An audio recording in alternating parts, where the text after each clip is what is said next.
Oh, there we go. Looking good? Maybe? Tech crew confirm. Confirm tech crew. Oh man, where are my controllers? There it is. One controller. Two controller. I want to actually start the goddamn fucking game. Hey, hello. How is everyone? We'll, boop. Pop into the game, make sure the volume's all good. Well, I can hear it. Where the fuck is it? Nothing is set up.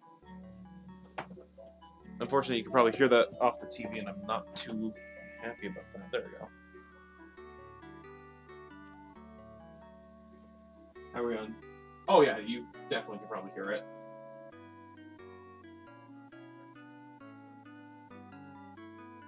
Just lop it up a tad bit there. Just to feel safe. So,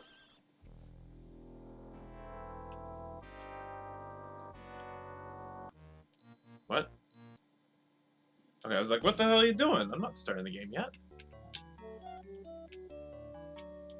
Difficult practice. Okay, I guess we're going on normal. Music on. Sound effects are on. Sound test. Triggers. Which one's B button? This sword. Hopefully this doesn't become a problem. Actually, I'll just stick in this menu for a second. Okay, so today, we're playing Aladdin on the Genesis. There we go. Aladdin on the Genesis. I can never remember which version most people are familiar with. If they're more familiar with the Super Nintendo version or with the Genesis version, because the thing is, they're both different. They look fairly similar. One is a little more actiony, and the other is a little more platformy, if I recall correctly. I think we have the more action-heavy based one. I can never remember the two myself. I'm terrible at this. That's okay. This game is actually good though, so that's a plus. Before we get started though, grab yourself your beverage of choice. Dr. Pepper is always the answer. That just tastes really good. Well, I know it's gonna taste good. Okay, so one other thing before we start. So, for anyone watching this post, or just for the benefit of context, I suppose, Chris and Laura at some point, without me, you monsters, watched Batman Ninja, because I guess it came out on Netflix. I, on the other hand, grabbed a nice steel bookcase Blu-ray version for us to watch. So they had watched it on their own time, and had told me at length that it is not good, which I kind of found hard to believe, because for the most part, DC's animation movies either are good or just okay. I haven't really seen... I can't really think of one where it's just outright bad. Though I don't think I've seen them all. But that just speaks quality about DC's animated movies, especially over Marvel's animated movies, which aren't great. So say as you will. But anyways, the point being is, they told me I needed to watch it, and I needed to talk about my experiences watching it. We did tell you at length, but we did keep saying it was bad. Laura didn't say at length. Chris, on the other hand, said at length. At least Chris was a little more lengthier about the discussion about how bad it was. So, they were like, George, you gotta watch this. You need to tell us your thoughts. I'm like, I will do that on stream, because it at least gives me something to talk about while I'm playing the game. And what better game to do that than playing Aladdin? Completely unrelated. Anyways, in order to make sure I don't forget anything, Laura just wants to forget that it exists. Too bad. In order so I don't forget any details I wanted to talk about, I grabbed a little notebook. It's a small one. It's not that big. In comparison to how big it is to a Genesis packaging. And I filled up a couple pages of it, of my notes. So, I'll be referring to this as we're playing the Aladdin game, and we'll see how well that goes. I have opened it already. Anyways, we're going to be playing on normal difficulty, because practice tells me it probably is not easy, it's just like half the game. And it's like, play on normal to get all the game. It's like, fuck you.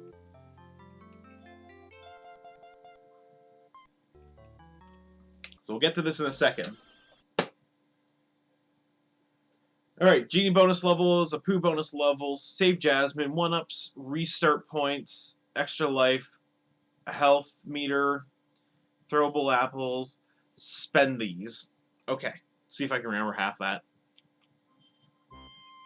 In Agrabah, a faraway land, the wind and sands, a young street rat named Aladdin must steal to survive. Meanwhile, Jafar, the Sultan's advisor, plots to take over the kingdom. Our story begins on a dark night.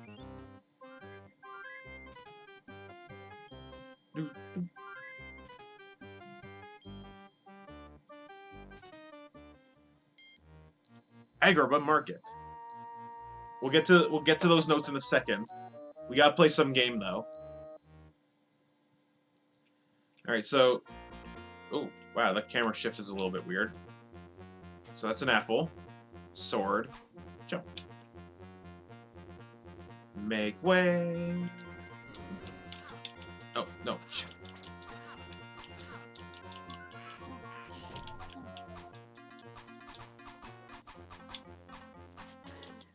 Wow, the apple doesn't really, pull them off for too long.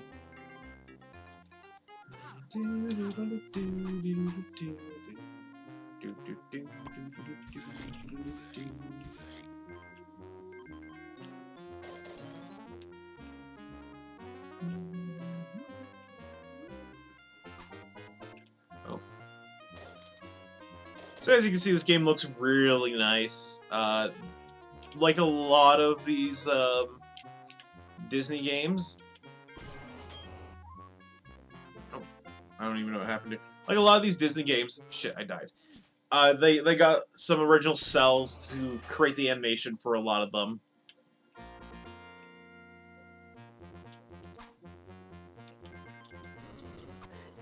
Okay, we're gonna be a little more ready for what we're doing here. I can see someone said something there. They really don't give you much space ahead of you while you're walking. No, I'd say you get kind of a normal amount of space for what you kind of expect.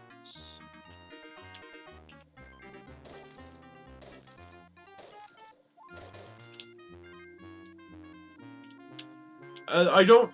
From what I recall playing this game, there's never... I activated something. I keep forgetting. It might just be a save point. Cool, we're going to the Genie level. Oh. There's never a point in this game where it feels too unfair for, like, the distance that... Okay, that was my fault. I didn't actually press the jump button. Comparatively to, fucking Tailspin, I guess. This one is leagues better.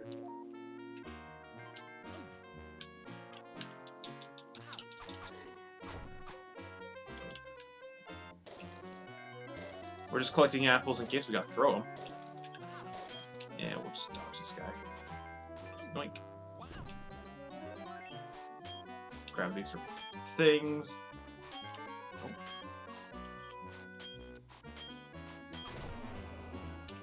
I don't recall what those do.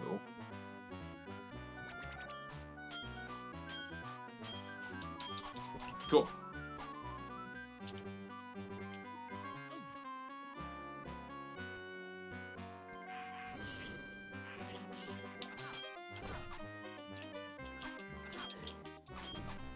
trying to remember if there's a lot of bosses in this game.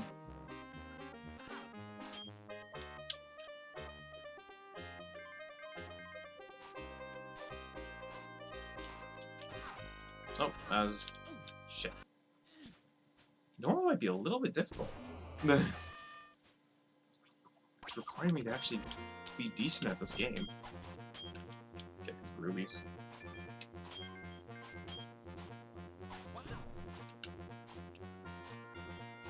Can I get down there? Suppose not.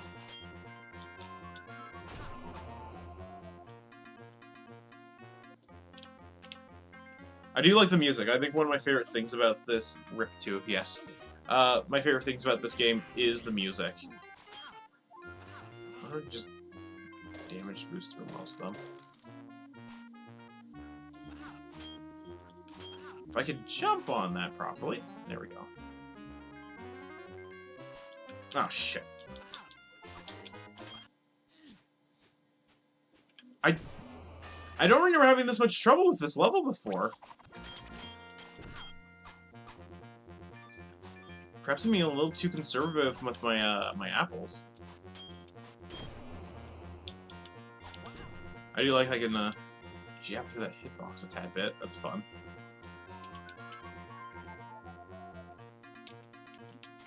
There we go. I think that's probably what it was. I'm just being way too conservative with my apples for no reason.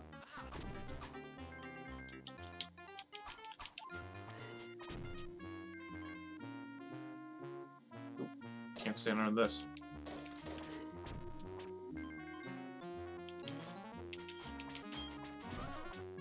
I like that we threw apples at him and his pants fell down.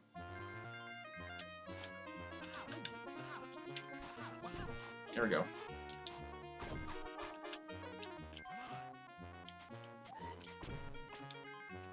I bring apples to a sword fight. Look at that, we made progress. And we're also on our last life, but that's okay. Yes.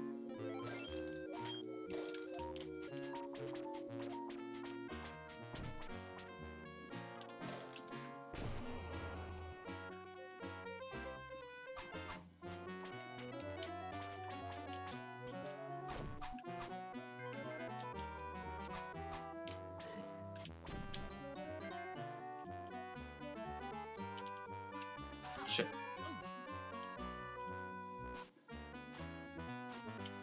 Ooh, that's some dicey closeness.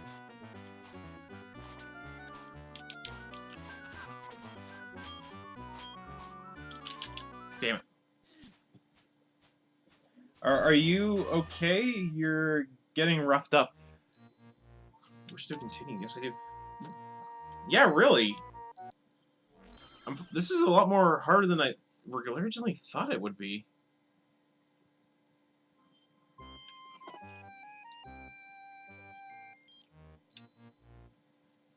This isn't good.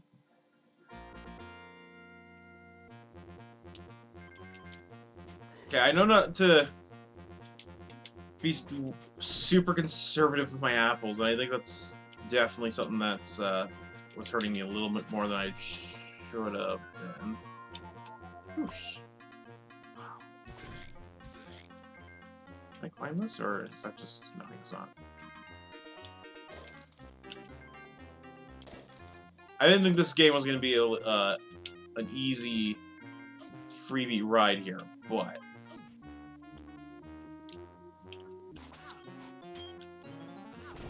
get rid of that guy.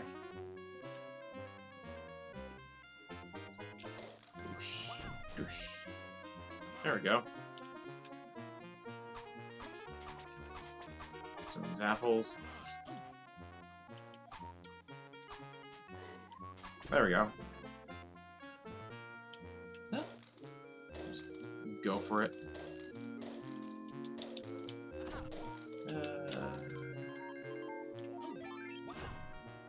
See, we're doing so much better now just because I'm a tad more aware of things, I suppose.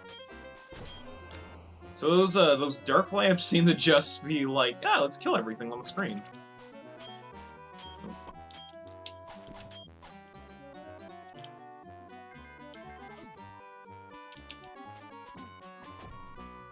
I'm trying to keep in mind which button does what. I'm not 100% on board with the controls. Oh my god, how'd that hit me?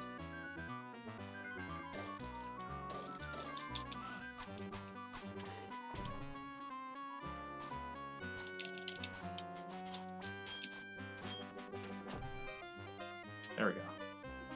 We're doing good. Look at that. Oh, did I get him? Sweet. Keep that one in mind. Ooh. Ooh. Ooh.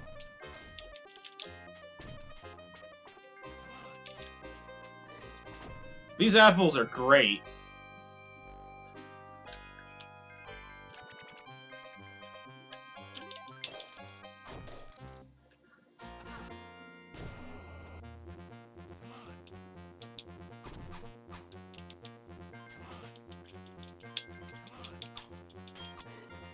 Sweet.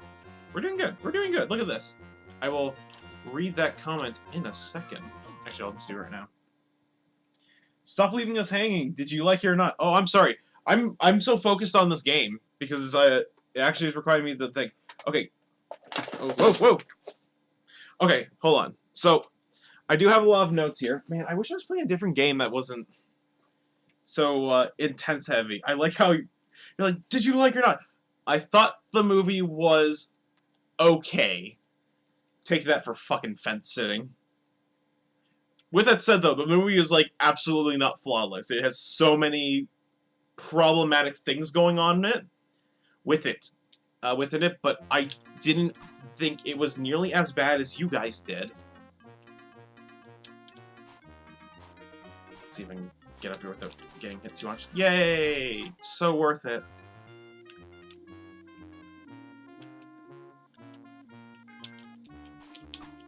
I'll just fucking throw apples at you.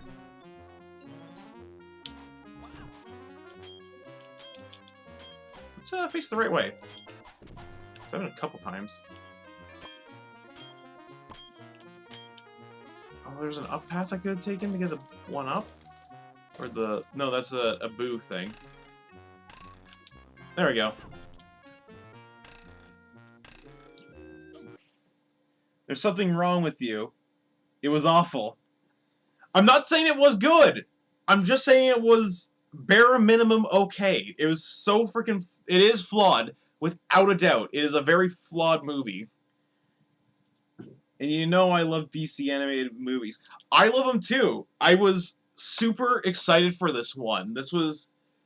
Okay, we're gonna have to stop playing this game just so we can get through these notes here, because obviously we've opened the can of worms. Okay, so to put in perspective, I was extraordinarily excited to watch this movie, Batman Ninja.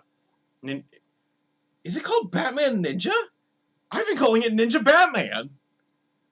That doesn't sound right. There we go. There's another flaw. Where's my pen? I want to write that one down. I'm actually not writing it down. It'd be silly.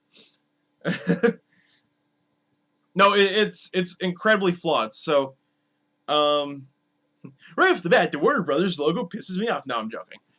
See, I wrote some stupid jokes in here, and I don't know why. I did like the... I'm gonna have to, like, look at the notes as I'm playing this, because I can't, like, not play this, because it looks really weird, but... So, off on the bat, I did kind of like the DC logo, like, at the beginning of the movie, because what it did is, they kind of did this, like, stylish thing where it's, like, there was a moon, and, like, Batman kind of did some sword stuff, and I'm like, this looks really nice. Oh, what do we got going on here? What's a wish? You don't even... Deal. Sweet. Got an extra one up. So I like, right off the bat, I was like, oh, this is starting out pretty well. The visuals, for the most part, looked really good. I really love, like, the way that they made the 3D models look very 2D, especially when it starts off in at the beginning of the movie when they're in Gotham for, like, fucking, I don't know, 5 minutes, being generous. We did too. like, for 5 minutes being generous, when they're in Gotham, they made the 3D models look kind of like a comic book 2D style, and that was really cool. And then when we get into the feudal Japan era of the movie, that 3D modeling continues to kind of look comic style, but it kind of envelops a bit more of an animated manga kind of looking epic to it. So I was like, oh, this is looking really good. I will get to where like it fucks up. That's when it went all the shit. I'm going to totally get to that. So, can I just avoid you? Wow, okay. Like, if they made a movie in the style at the beginning, for a regular Batman. Oh. Yes!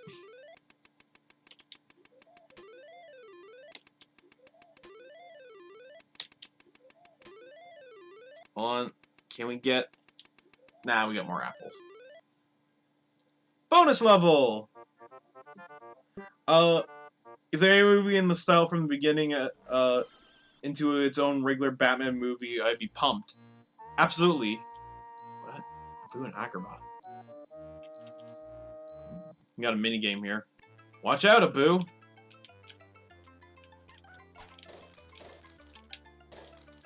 Well, I fucked that up.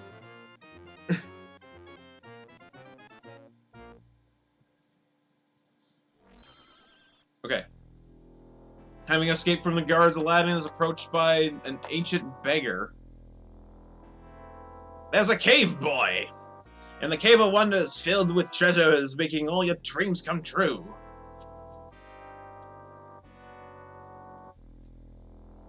Find it, and you must find the 2 halves of the magic scarf. The first half is in the Lost Desert.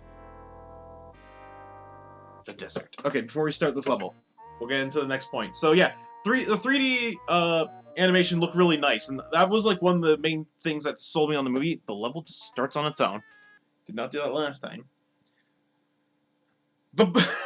This is where like a bit of a negative / positive of the movie comes into place. So the plot of the movie just fucking starts. You get no time to breathe. It just gets right into it. So the whole plot of the movie starts off where Batman and his Bat crew are trying to stop Gorilla Grodd because he's invented some sort of machine and he's going to send it off. Catwoman's there because Catwoman has to be there for the movie. And also all the villains just happen to be in there, but they don't tell you that until later. I've spoiled that much for you. I'm sorry. So, Batman's trying to get into it. Gorilla Grodd turns on the machine. Light bursts out, and you know everyone gets transported into feudal Japan. At different periods of time. So, like the way to describe it is everyone but Batman arrived in feudal Japan 2 years prior. So by the time Batman gets there, it's been 2 years, and everyone else has been in feudal Japan for about 2 years or so. I don't know how that works, or whatever, but that just fucking happens. We do get to see Alfred. Alfred comes along for the ride, because apparently he was outside the building, inside the Batmobile, for no goddamn reason. Is the most, like, shoestring way of including Alfred in the plot. And he really didn't even need to be there, other than the fact that they're just like, it'd be cool if Alfred was in feudal Japan, wouldn't it? Flipping page. Hello, like 20 seconds that Batman was running translates into 2 years difference. Basically! Which is weird because, like, he is maybe, like, I'm trying to think of, like, a good amount of measurement or whatever. Like, he's not that far from everyone else's location. It's kind of just like, I don't know even how the fuck that works. It's like, it had to have been planned, or else a lot of the plot of the movie kind of falls apart if Batman was in feudal Japan any earlier than he is. Because what ends up happening is all the villains conquer different parts of the feudal Japan kingdoms. to make their own kingdoms that they rule over. Which means during that 2 years that Batman wasn't there, that is what's been happening. And if Batman was there any earlier, none of that would have happened. Let's see what else we got going here. I made 2 notes of this because this was really confusing me. So they're going through a montage of like the different villains that are there. So I'm gonna play some game while I'm talking about this. So secret apples. You have Gorilla Grodd's obviously there. Joker, Harley Quinn, Two-Face, Poison Ivy, Penguin, Deathstroke, and is there one more? I feel like there's one more villain that was there. Come on, get appled. That might be it. So they're doing a montage, kind of showing like, you know, who rules over what kingdom, and that montage looked really nice because Catwoman's explaining like this stuff. Oh, hold on. Wearing Mickey ears? No. Catwoman's explaining it, and they like do this really neat, like it's almost like showing a very technical thing, but like they're representing each of the villains in like these lantern-esque statues, and that looked really cool. I really like. There's a lot of like really nice visual touches and designs that they use. Like a lot of the villain designs, I kind of liked some of them. I do have problems with a couple of them, and I'll get to them because they're noted in the notes.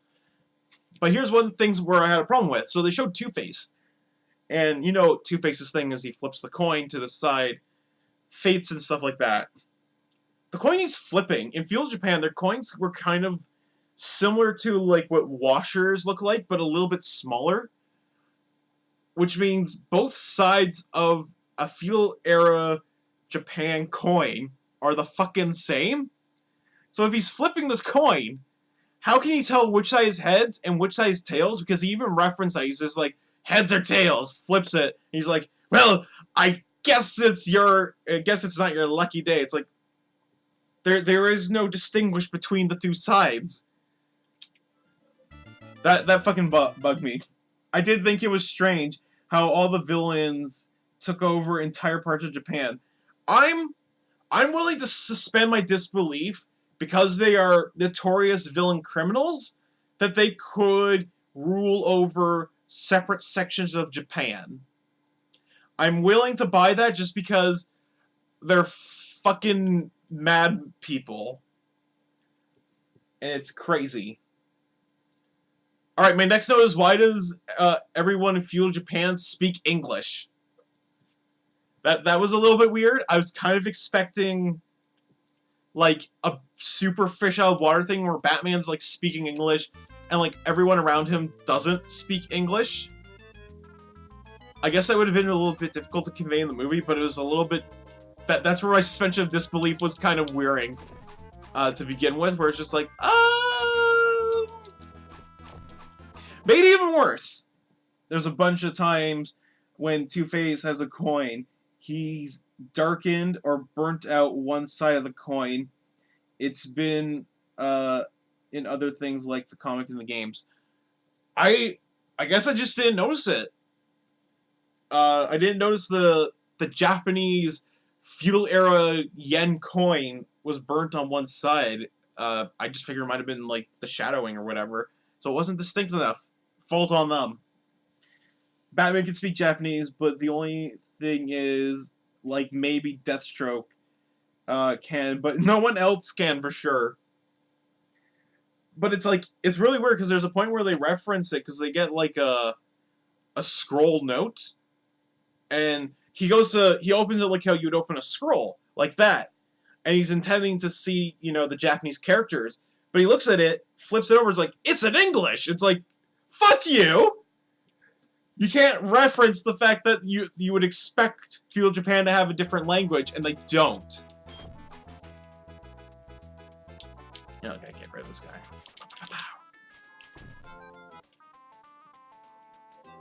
Now be careful here, because there's a lot of, like, pits, but I think one of them has something good for you, and the rest are just spikes.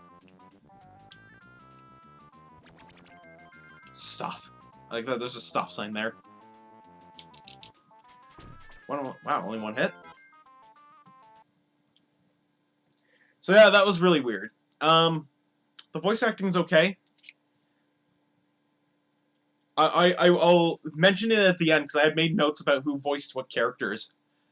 There were two voices that stood out to me that were bad. As far as because all the voices in it are good or serviceable, but there were two of them that were really bad and they were really noticeable. One being Batman's. Batman's voice is literally the most standard Batman gruff voice you can think of.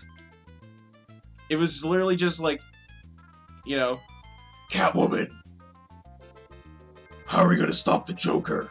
Like, it was like a really bad Christian Bale impression, is what it was. Which probably makes it better than Christian Bale. It's Chris Redfield from... I did make a note who it was, and I will get to that. But yes, that is one of the roles said person did. The other voice that was really bad, or I thought it was really bad, was Joker's. Joker's was just a really high-pitched, whiny voice. He does voice work as Batman before they brought him back. Okay, so like I figure it wasn't his first time doing it, but like I don't know. I suppose we've had better Batman voices, and it's not just, you know, Kevin Conroy. Kevin Conroy's fucking Batman. That's really good. Just we've had a lot of really good Batmans, and this one was just not great. Oh my god, I'm getting killed and we're almost at the end. Yes, so Joker's was just awful. There was one moment where his Joker voice was okay, and that was when he got, like, caught, I believe. Joker voice is normal pitched. Okay, yeah, so that's all I put. So there's one point where, like, Joker has, like, a much more better voice, but that's when he's, like, caught. And, like, he's been defeated at, like, the halfway point of the movie. But, like, for the most part, Joker's voice is just, like, this really high-pitched, like, thing. There we go. Where it's just like, hey there, Batman! I'm going to take over Gotham! Feudal era Gotham! Like, that's literally what it was, and it was the worst fucking thing in the world. And it's made even more confusing about who does the voice, which I can't wait to get to in a second. Can we get onto this? Okay. But, like, beyond that, like, all the voices were really good, and all the people who did the voices for certain characters had done them before, and they're probably, like, the most recognizable people who've done those voices. Oh my god, we gotta go back. We gotta get back. Hold on. Can we get up on this? Can we get up on this? Oh. We don't have to. We just go this way. I thought the level was over. Gothpan. Batman! I'm going to take over Gothpan! Can you believe it? They call me Lord Joker! I think I might be doing, like, a better version of that voice, and I'm not even trying that hard. That's kind of how bad it was. Oh, I have to get on the other side of this, don't I?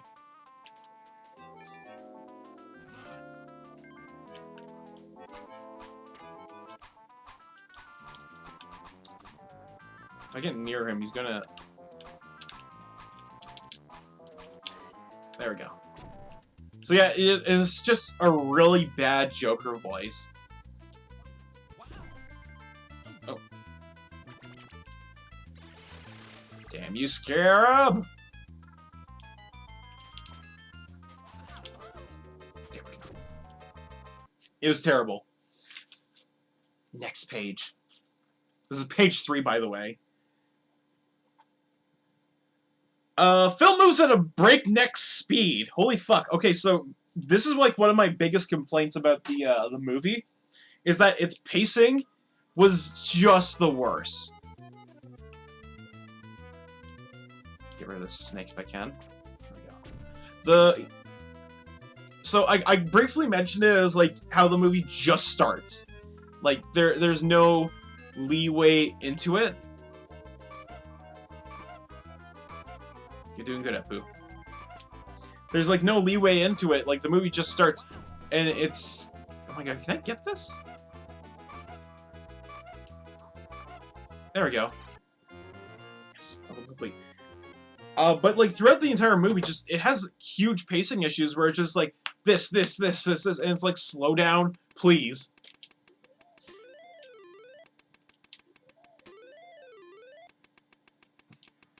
Damn. Well done, Street Rat. The second half of the stab is an Agrabah, in the possession of the clever thief. The old merchant is now Joker. Agrabah rooftops! DC hired me, I do a good Joker voice, apparently. Find the flutes. Didn't even know that's what we were looking for. So, like, everything in the movie, like all the events and stuff like that, just kind of happen, and they don't give you enough time to like take everything in. Like, there's even a moment, and where is it? Oh, it's on a few pages in.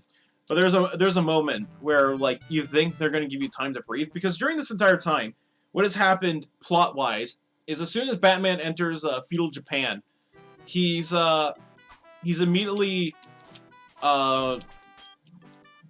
in the midst of getting arrested or killed or whatever by Joker's people. I gotta get this flute.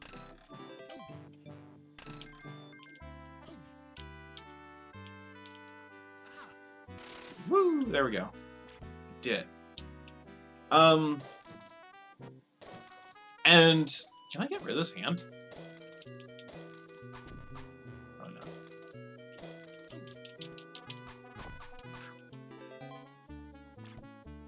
Take me away!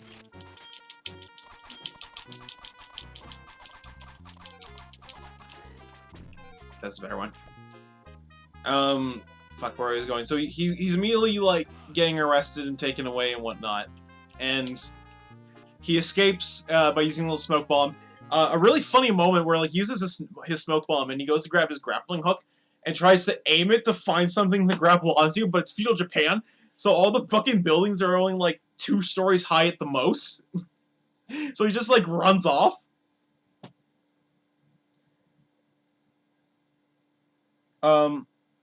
Or how Joker likes to call it, arrest a murder. Oh, for what he's trying to punish Batman with. Arrested murder! I was wondering, like, I kept hearing him say something. I was, like, making notes, and I hear him say something, but he said it, like, in a sentence, like, a little too quickly, and I'm like, what the fuck is he talking about? That's dumb. Can I get rid of this guy? Apples. So, yeah, he escapes. Get rid of that. Look at all the flutes I have. He finds Catwoman, and Catwoman. No, what?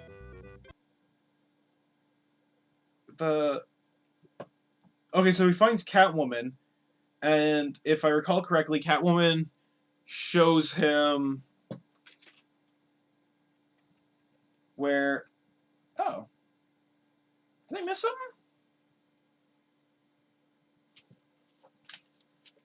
Did I skip a page or something like that?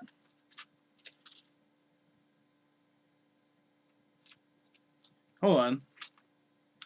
Because I know.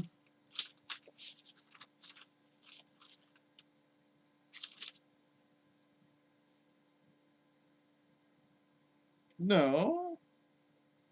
I must have skipped something. That's a. How the fuck did I manage that? Because I know I wrote that down too, because it was. I was like, oh, that's funny. Well, I'll mention it anyways. So, he finds Catwoman. Catwoman takes him to a little hideout base that they have. where you see that like Alfred's with her. Oh, this is where we go. Get rid of it like that. And you find out that like the Batmobile came. So like, and apparently like for 2 years, fucking, it's been like just kept there in good condition to the point where he's able to use it. Oh no, that's unfair. And the Batmobile, he takes it to Joker's kingdom to go and take him on. We totally died, and I keep getting hit by that. And of course the Batmobile like fucking transforms into like 20 different things because it's Batman and he has to be able to do that. Oh, I didn't even know I could kill these guys.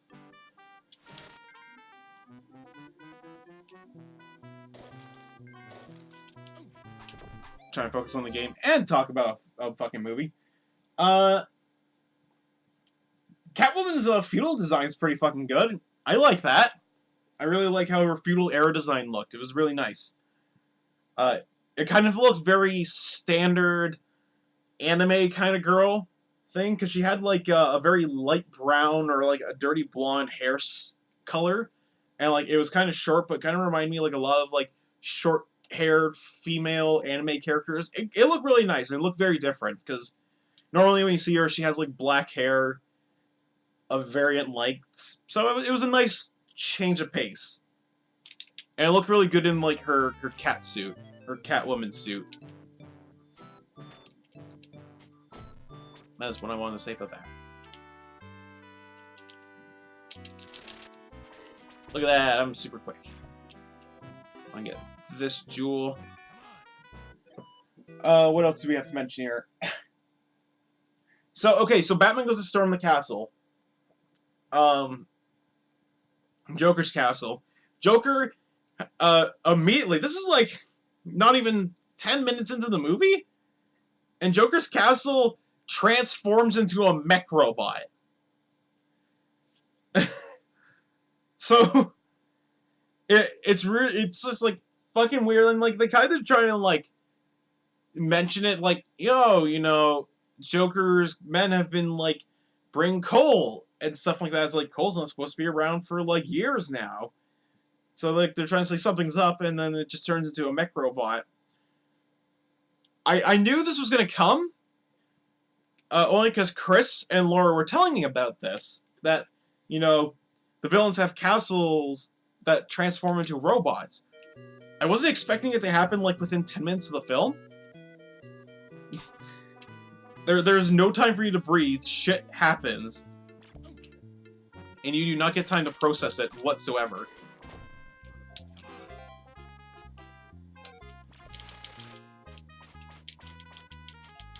Oh no, I moved in a little too quick.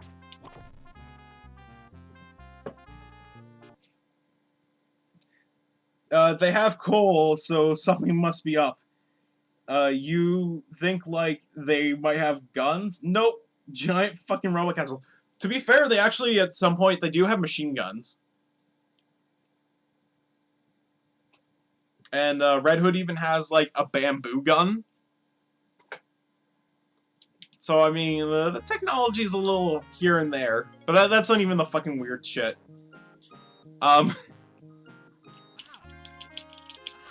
Get rid of this guy. So, what do we got here? So yeah, while that's all happening... giant fucking castle robots, yes. So while that's all happening, Bane shows up for the most briefest of moments.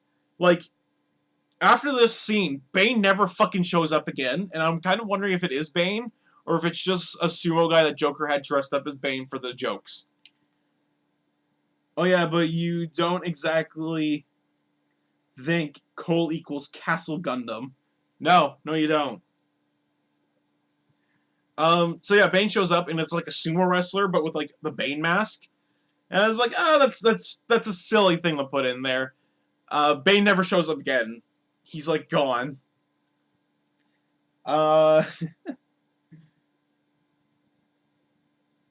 Holy shit, Lord, I forgot Bane was in the movie. He appears for like 10 seconds.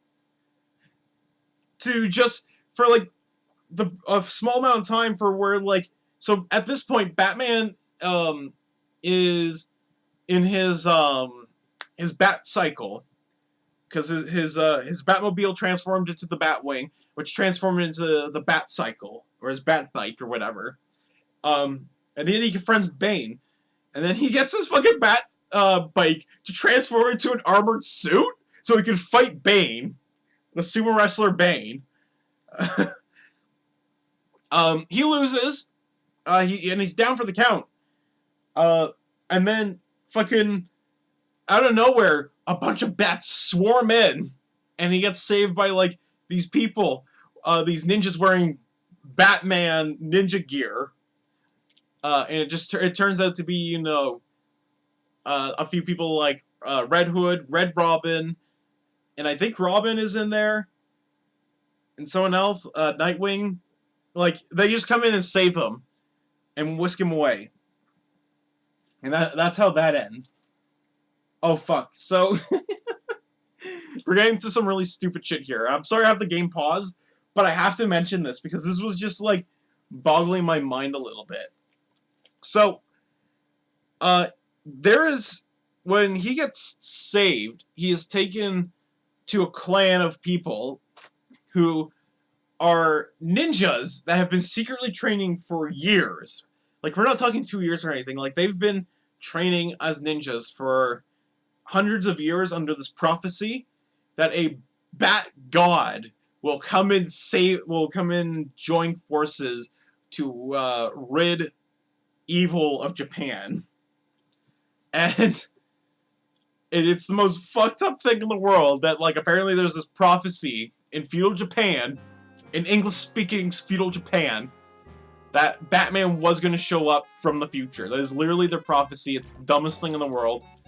Whatever. Can I... There we go. I think there's some stuff here. No. So, he gets there, and we see this place that he's been brought to. Oh my god, good, I can hit him from here. And it's literally like one of those rice fields. You see them like all the fucking time in like animes where they have like the rice fields. It's like lines of like the little water drenches, and then like a field part, and then more of that. But it's in the fucking shape of the bat symbol. And it's the dumbest thing in the world, because it's just like, if you are a secret clan of like ninjas that are training, you would think that you would avoid fucking making it super obvious where your HQ is. So like, there's just this plot of land in a fucking bat-shaped symbol by a village that's worked into the bat symbol as well, by the way. It's so dumb looking. And like, they shove the bat logo into like as much things as possible. So like, their boats have the little bat symbols on them. Fucking, there's a moment where like Bruce is trying to like disguise himself as a monastery monk.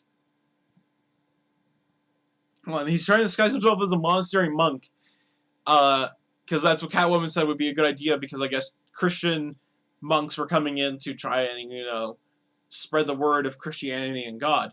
So what he did, is he shaves his head, so that way he kind of looks, you know, like, you know, a monk with a little bald head, but he puts the fucking bat symbol in the middle of his bald spot head that he's shaved for himself. It is, it is so stupid. And it's like, are you trying to be found out? You are aware that Joker and his men are looking for bat-related shit.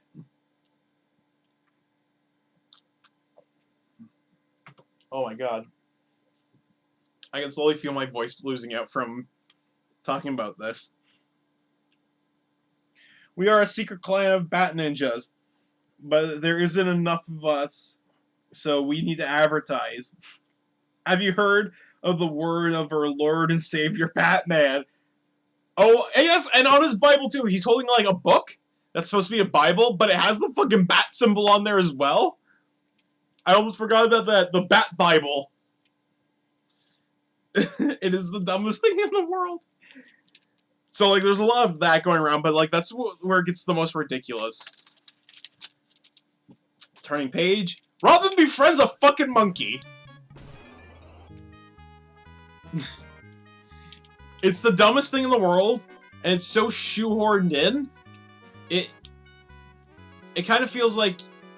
So, like, in the early years of cartoons, a lot of cartoons would just kind of shoehorn in, like, a pet sidekick because it worked really well for Scooby-Doo.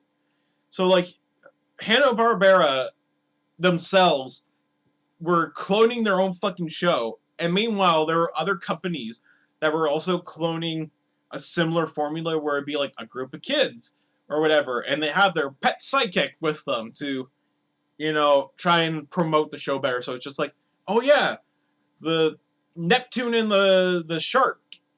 Or, you know, fucking... I guess Josie and the Pussycats don't count. They don't have a cat. Damien actually makes friends with a lot of animals in the comic. A cow, a dog, demon, bat monster, etc. Okay. So that's not just out of fucking nowhere.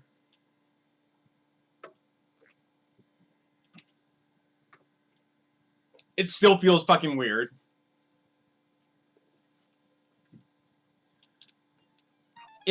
Like, even though you say that there's a actual reason why he would have befriended a monkey, it still feels weird because it just kind of comes out of nowhere. Where it's just like, it's like, oh, Nightwing, you're here. Red Robin, you're here. Yeah, Robin, you're also here. Hey, Batman, I befriended a monkey. It's like, okay. Whoa, slow down. It wasn't explained. Like, it just... It ties back into the fact that, like, the plot moves at a breakneck speed and there's, like, pacing issues. You're instantly introduced to the fact that Robin befriends a monkey. There's, like, nothing in between to, like, ease you into that, like, he befriended a monkey. You know, it's just, oh, monkey's here. And it literally comes off as, like, that is your fucking, like, MacGuffin-ish... That's like your, no, your Deus Ex Machina, which it kind of ends up being. So, like, I don't know, like, if they were going to introduce that, they should have made it a bit less forward. Yeah, it's weird. It's like, they saw that, and he makes animal friends, and and he was just handled in the worst possible way. Exactly. I guess even worse from there, too. So... God, what was the monkey's name? It was like Chimcha or something like that? It was some dumb name. It's like, ah, it's my friend Chimcha. I make another note about the pacing. What is pacing? So, Chimcha, I think, yeah. So, I was talking about how the visual style looks really cool, and I liked it. It's not worth remembering, no. So, they, for the most part, the movie's frame rate, or like the look of it, feels pretty natural, smooth kind of looking, give or take. But like, at some point, the animation's frame rate just like drops. So like, imagine how like in the Lego movie, or like most stop motion, how like there is like that little jitter of animation, and it's because it's obviously, you know, they're doing it frame by frame, moving like the arms and stuff like that. So you kind of expect that, and it gives it that quality. They try to give that similar quality in Batman Ninja, and there's points where it works fine enough where you really don't notice it, in like the same way you don't really notice it in like Into the Spider-Verse. But then there are moments in Ninja Batman where you just notice like a frame, like several frames missing of like character animation, and it's so fucking jarring to see. That's just, it kind of like takes you out of it for a moment.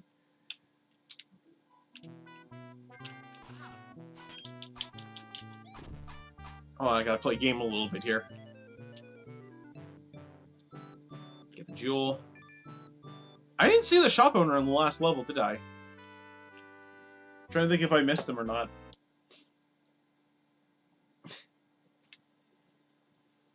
So, like, that was weird. Sorry, Cthulhu. What do you got going here? So, after they meet with the Ninja Batman clan, and they tell them the prophecy about how Batman is there to save them and stuff like that. They come up with a plan to stop Joker. Try and play here. There we go. God damn it, I suck at this. They come up with a plan to try and stop Joker. Or something like that, by stopping a boat that he's piloting in the middle of a lake or an ocean or whatever. Oh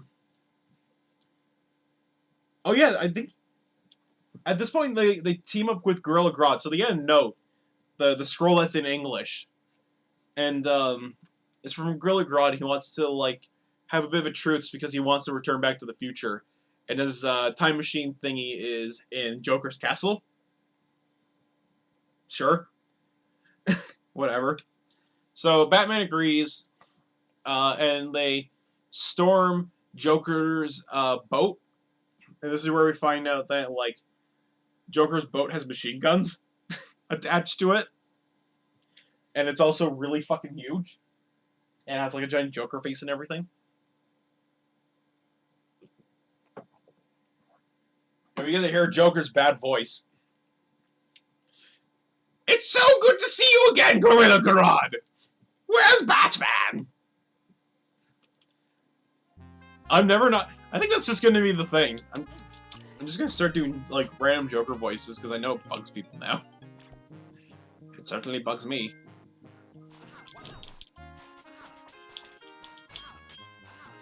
Oh, fuck off. I got caught there.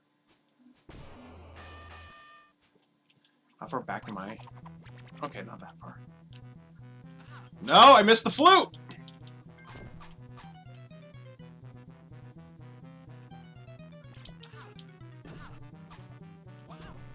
Give me a second here.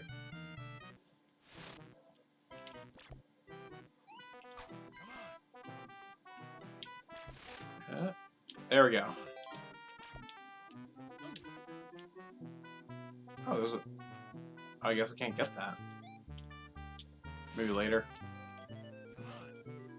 Okay, so they're storing the boat. There's a... Found something in there.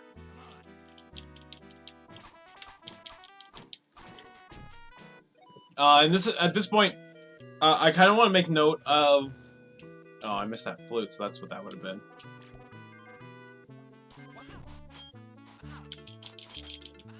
There we go. And it's at this point I wanted to mention Harley Quinn's feudal era design. It's okay for the most part, but there was one thing that kind of stood out to me, and I can't wait for Laura to chime in on this because I'm pretty sure she has an opinion about Harley Quinn's feudal era design. But one of the things that bugged me the most about her design is she has like these rufflers. Is that what I call them? These I don't know the actual term for them, but they're most noteworthy for like Shakespeare neck collars, and they're like the really ruffly things that you'd see like in most. Basically, it's what it's Shakespeare plays are known for. Really, Shakespeare's known for wearing them.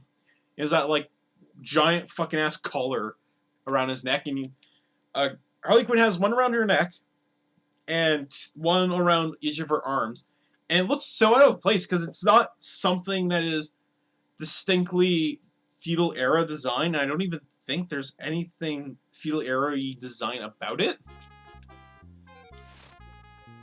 Did I just miss a one-up? Oh well, whatever.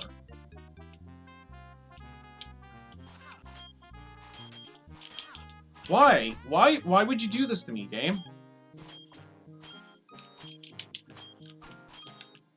Careful that I don't... There we go. thought it looked okay other than that. I was trying to jump.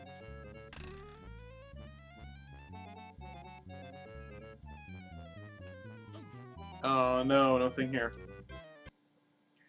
Yeah, the ruffles are kind of weird. It's super out of place feeling. Other than that, though, her design was fine. Like, I could see... Actually, I forgot. She's on the cover here. Is there a better picture of her on the back? No. Okay, hold on. I feel like they could have done something else, but they didn't. So, I'm going to try and see if I can put this on the camera there. There we go. So there you can see like she has this weird ruffle around her neck. And just it looks really out of place. But the rest of it just kind of looks okay. I'm fine with it.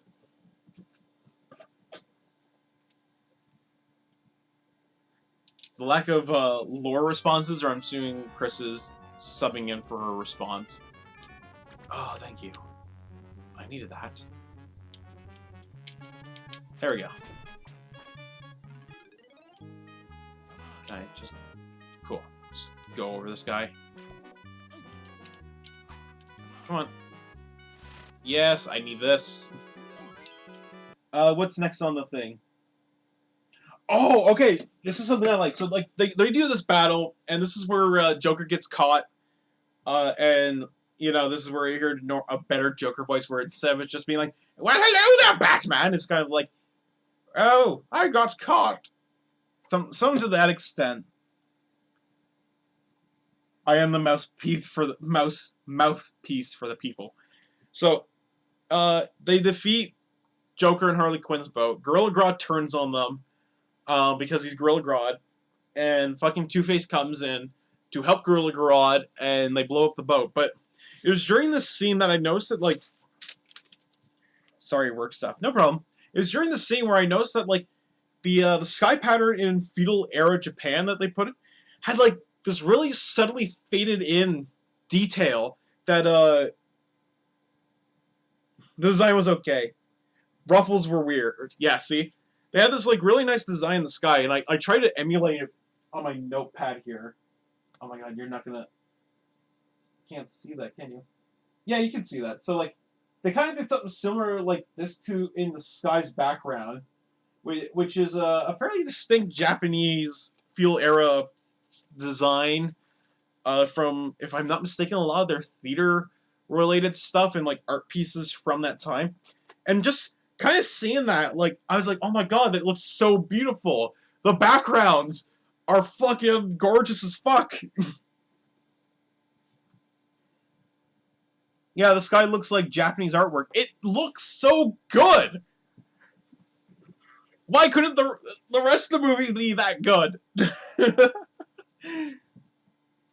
It looked wicked, and I was kind of pissed that they stopped using it halfway through the movie. Well, considering it was meant for just, like, the, you know, normal blue or, like, orange hues in the sky, and, like, nearing the end, you don't really get to see a lot of that, because there's other shit happening that kind of covers it. It does get taken out, like, halfway through the film. At a distinct point.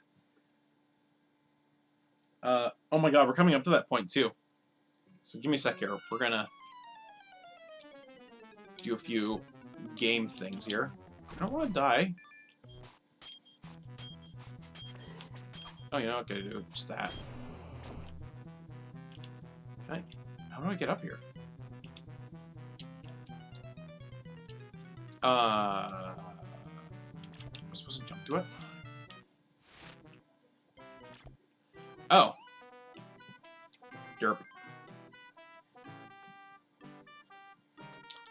Get out of here, Iago. Oh, fuck. This is... Oh, god. This is gonna be the stupidest... One of the stupidest things about the... Okay, there's a lot of stupid things about the movie. But this is, like, really stupid. Okay. Let me just... make a little bit of progress first. Oh my god, we got a boss fight?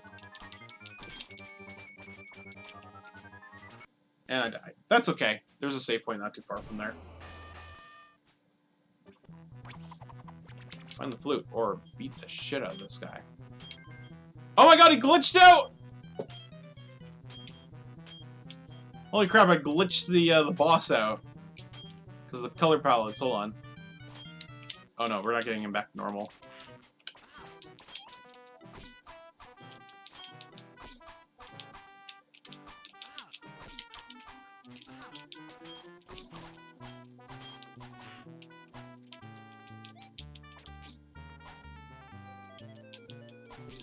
Yeah, I'm in a cycle.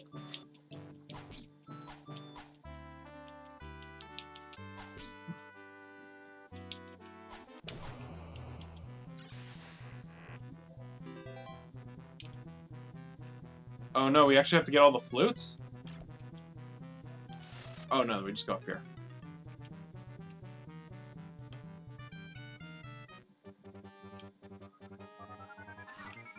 Wait, another boss battle?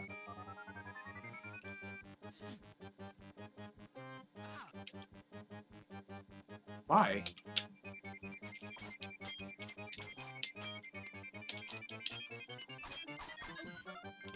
Oh no, I gotta focus actually.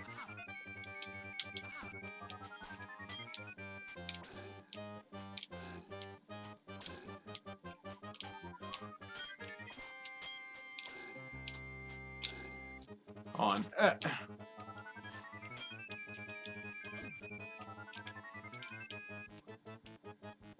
Damn it. Okay. So, after being defeated by Joker, we gotta beat this boss again. Batman feels like he needs to prove himself. Okay, we don't have to beat the boss again. Batman feels like he's nothing without all of his gizmos and gadgets. It's really stupid. He's just like, you know, without... I've lost everything. I've lost my Batmobile, my Bat Cycle, my Bat Armor. I'm nothing without my technology. And then he's just like, but I know that I have friendship and my skills. Like, he literally learns the value of friendship. And that he can beat people with his fists. There's like this fucking, you know, 5-minute scene in this movie where he's just like, friendship is magic kind of thing. It's bullshit. It's so stupid. It's just like, are you padding out the runtime of a movie that is too fast?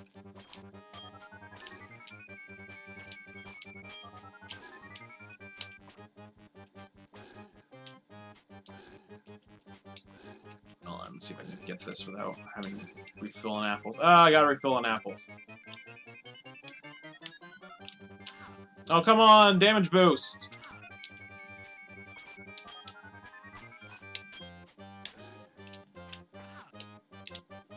There we go. So, they all come up with a plan to storm the castle. Let's see if I can get this.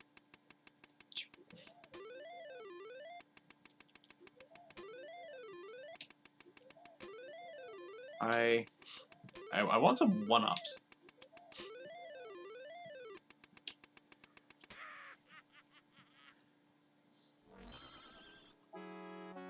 I didn't adopt these 4 children to learn friendship. I have them to beat people up. Oh, we're getting thrown in the dungeon. I still haven't seen the merchant. By order of the princess. Nope.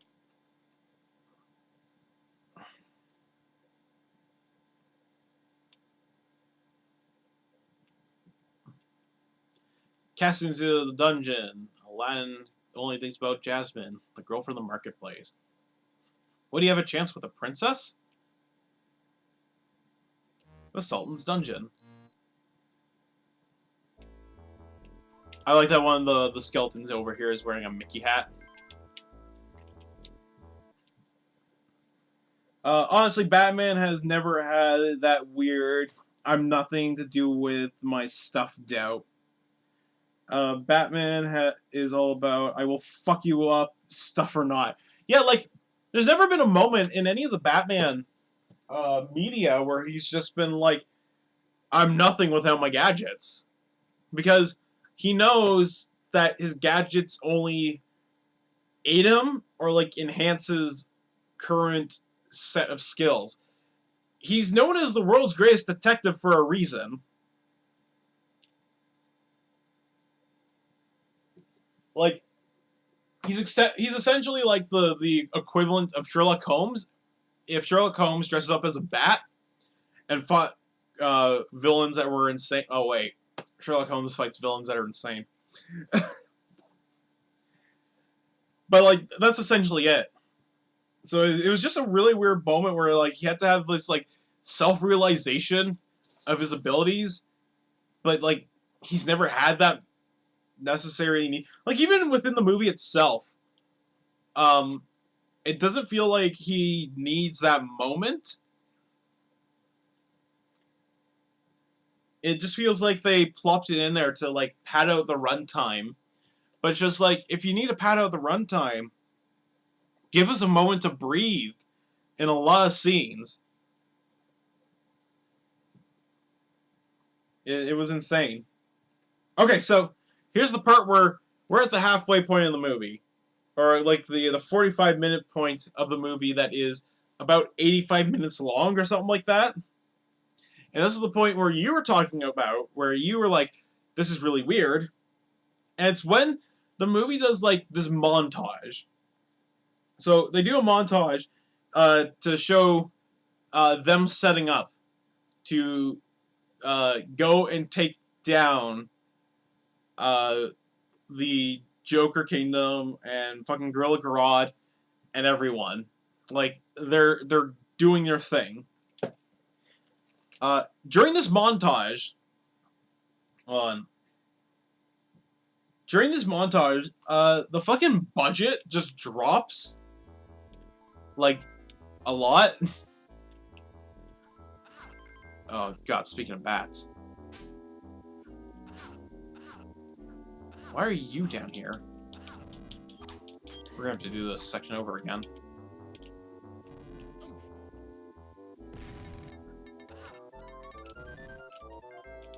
Oh no. No, damn it. So, the art style during this montage changes to look kind of like a scroll. When you run out of enemy designs, go with a skeleton that blows its head up.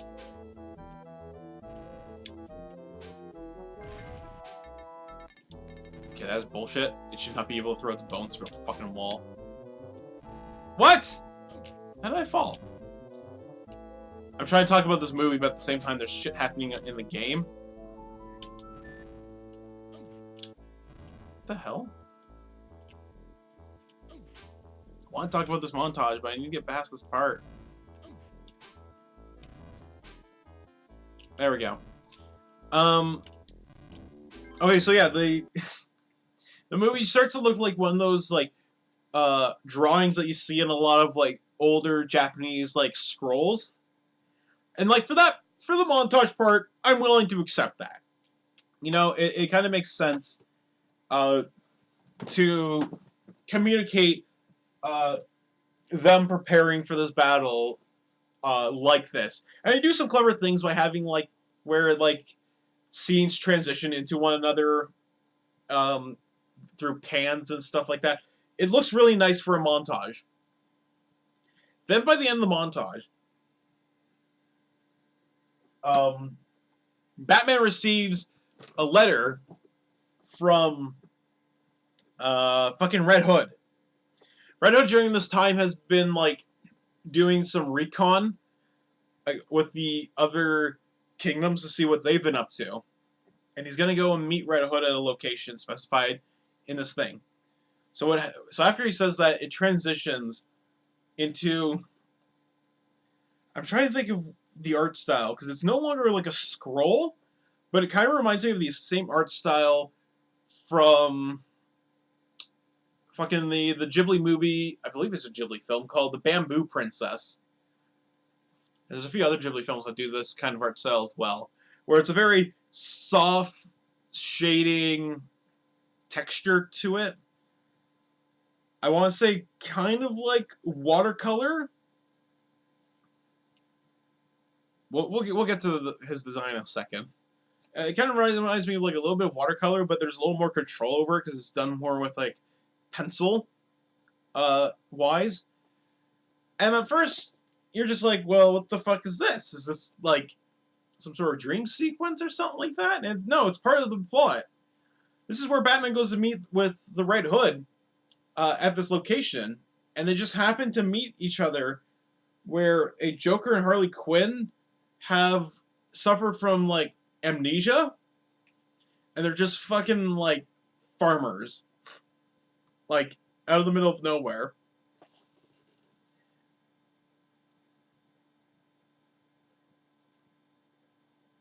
Oh wow, we're having a debate here. So Red Hood's design, I don't think it's even on the cover, which might have helped sell this movie better.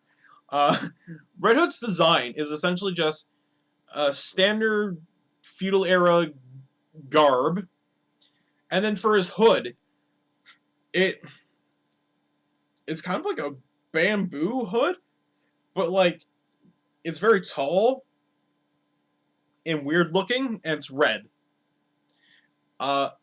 Which is fine. There's only so many ways you can implement a red hood design with feudal era ideals in there.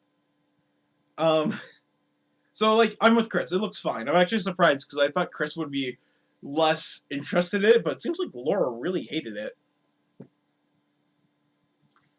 I don't know if it's because it's kind of like a wicker basket like vase that he's wearing on his head, and he has like little slits so he can actually see through the wicker of it, and it's all red. It's always red. And it looks okay. It looks a little silly, but it's not bad. I just imagine like there's only so much you can do.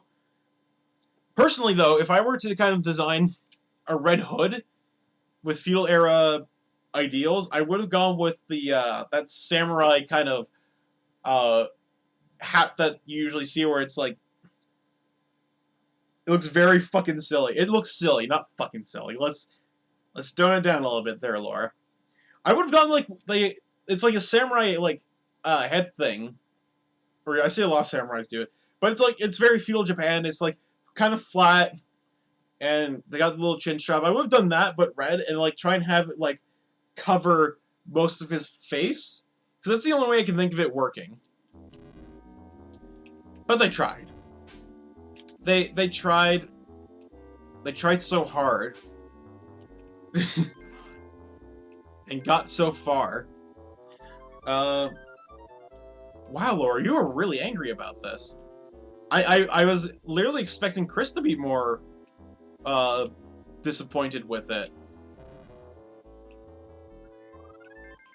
What's over here that wants me to... Was it just for extra apples? Oh, I got killed by a spike. Not going down there. This level design's a little bit clunky. Oh, that's nice of them to put a light there. And I kind of slid in that. That's my own fault. Oh, that's where I gotta go. Oh no.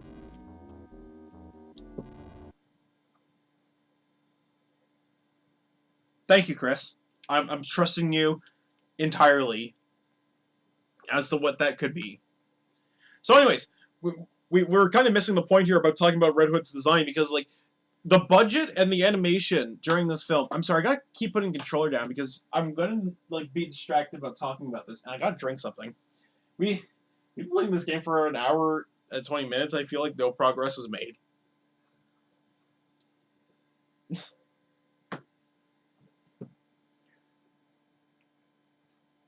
Oh, really? Red Hood has the most accurate outfit for the Japanese era. Cool. That might explain a lot of their design that much more, then. I'm sorry, Laura. This is a losing battle for you. I, at the very least, think it just looks silly.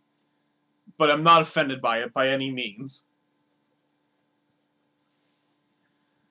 That's not the important part. So, like, during this, like, the animation quality just, like, drops like a ball, because you're seeing this, and it should be normal, but, like, it isn't. So you're thinking, like, is this, like, a dream sequence or something like that? And it isn't. It's, like, this side moment where Batman encounters Red Hood, and they also find Joker and Harley Quinn, who have lost their memory of being villains, and they think they're farmers. And, like, the art style starts out proportionally okay, and then it just starts, like, getting, like, more stretchy, weird-looking, and, like, haphazardly done. And it's so fucking jarring to see this art style just come out of nowhere, because, like, after this scene is over, it goes back to normal. Like, the notes I have here are, changes when the Red Hood appears. Budget? Looks bad. Really fucking bad. Somehow continues to look worse as this scene goes on. And goes back to normal.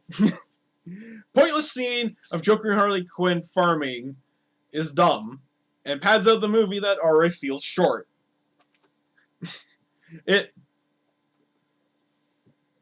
What it comes off as is a scene where, in poster, like, we should probably explain this point in, about Joker and Harley Quinn, you know, stuff.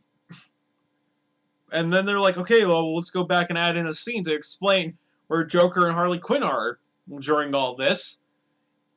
And then, like, they also realized they didn't have a lot of budget left over to continue doing, like, the 3D modeled animation that they have for the rest of the movie.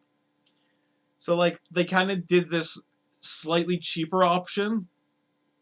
But I don't know if it is actually cheaper or not.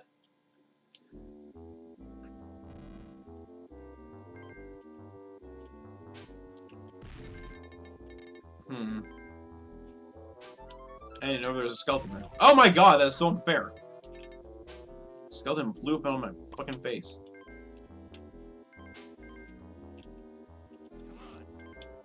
Oh god, get away from that.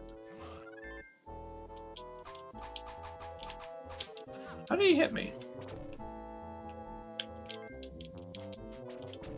Get out of here, skeleton. But it looked really bad and really out of place, and it kind of just felt like they ran out of budget and they needed to, like, add in this scene to kind of explain something.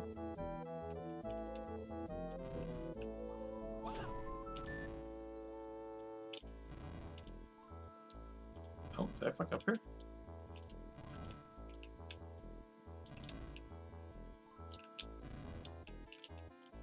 Damn it. What's the next point I have on here? Okay, so this is where we get to see a lot more of the villains.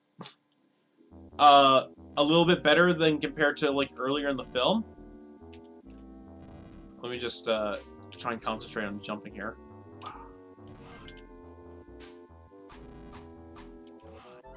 Oh, hello.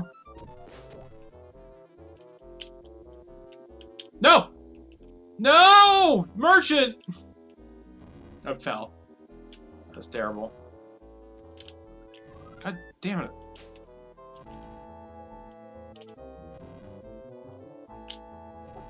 Okay, so, design-wise, Poison Ivy's design is really good.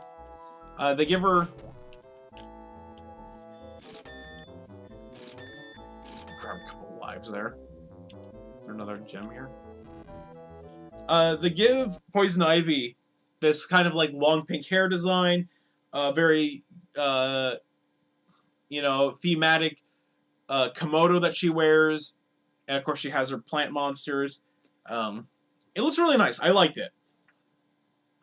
Deathstroke and Two-Faces are really good. I I like Two Faces because if I recall correctly, half of his face is just like one of the Lord masks that they would wear, and the other half is obviously exposed. Fits in nicely with the theming. Deathstrokes is just very Deathstrokey. I can't really complain too much about it. There's nothing too bad about it. The Penguins is okay as well. It's not really noteworthy. I feel like there's another villain there. Joker's take or leave it. That's it. Okay. Gorilla Grodd kind of gets like a slightly different design because he has like a hat or whatever. Oh, I forgot to mention. Speaking of design characters, Damien Robin's character design in the feudal era is really dumb. I don't care how accurate it is. What he has is he's shaved his head in places, and then like has like that hairstyle where like it pokes upwards, and then like there's like weird patches of hair on either side to kind of like, blend it in, and it looks really dumb on a kid.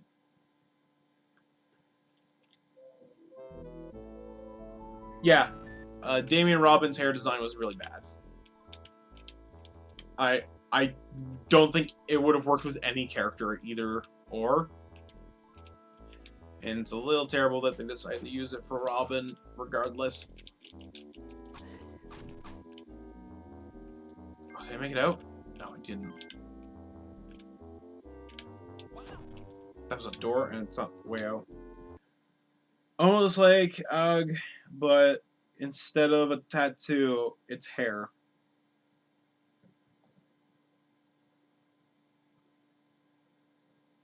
Almost like what?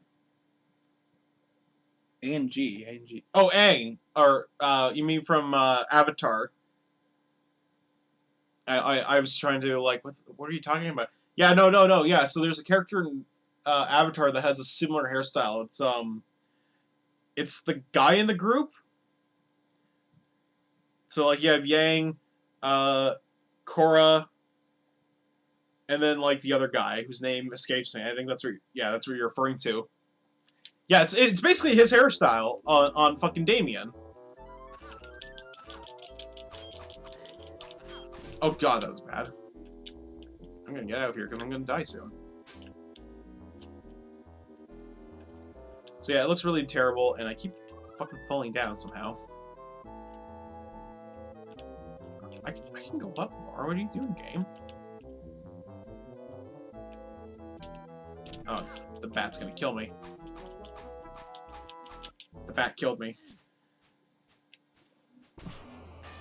Fine tea, Alfred. For some reason, I made a note about that. There's a line that Bruce or Batman says to Alfred, and he's just like, "Fine tea, Alfred." It's like the only moment in the entire movie where we really get to breathe. And I guess that's probably why I put a note down about it.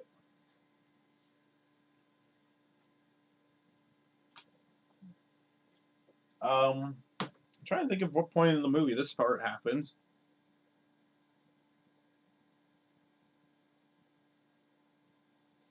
So there's a point in the movie. Fuck you. There's a point in the movie where Batman gives a speech. And the speech is kind of just a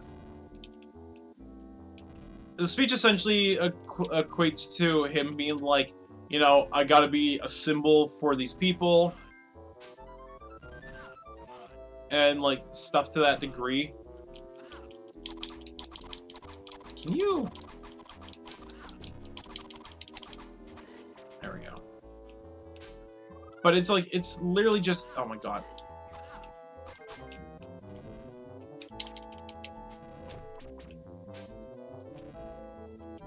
Get out of here. It's essentially a retooled speech of, you know, what do I put here? The knight speech. It's like, I gotta be the knight, thing that they fear and stuff like that. It's literally just that speech retooled for the movie, and it's dumb. And the bat killed me again. It feels dumb and feels super lazy, is what I put down for it. Oh, God. 1, 2, 3. 1, 2, 3. 1, 2, 3. Oh.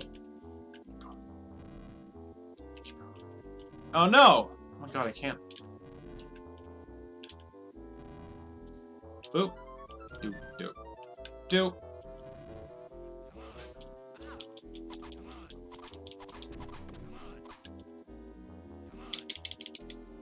There we go. Do not go down there.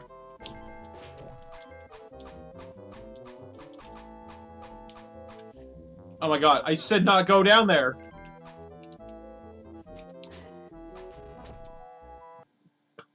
So, after the speech, him, his Bat family, and, the Bat Clan, the busy Bat Clan, they go to storm Joker and Gorilla Grodd Castle or whatever. And then we get more mech fights. We get like a huge, so the other villains at this point come in to, confront Gorilla Grodd. And their castles transform into, like, mech pieces. Or mech robots. So that's silly, and they kind of fight each other. But in, like, the most briefest sense. I think one of the underwhelming things about this movie is that a lot of the villains that aren't Joker, Harley, and Gorilla Grodd are super underused. Like, they get barely any screen time, and it just kind of feels like they're just completely underused. And it feels really unfortunate, because it'd be really cool to get more action out of them. Like, if there was a place where you were going to pad this movie out, having, like, a bit more of a fight scene happen between the villains and their robots, their castle robot mechs that they got, would have been really cool. But it's kind of, like, skimmed over for, like, a minute. You get a minute of all these villains attacking each other in their robot suits to show who is more dominant than the others. And it's terribly underwhelming. Because I think it's because of how short it is.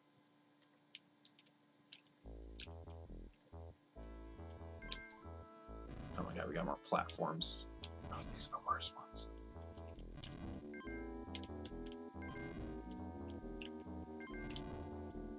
Oh. I'm glad I didn't go on the platform.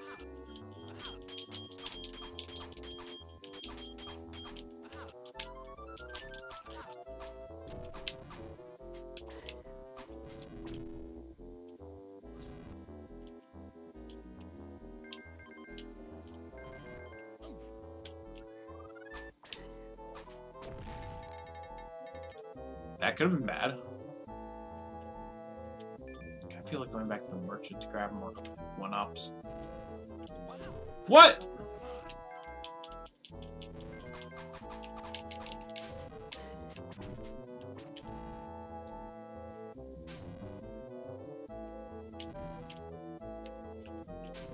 The hell?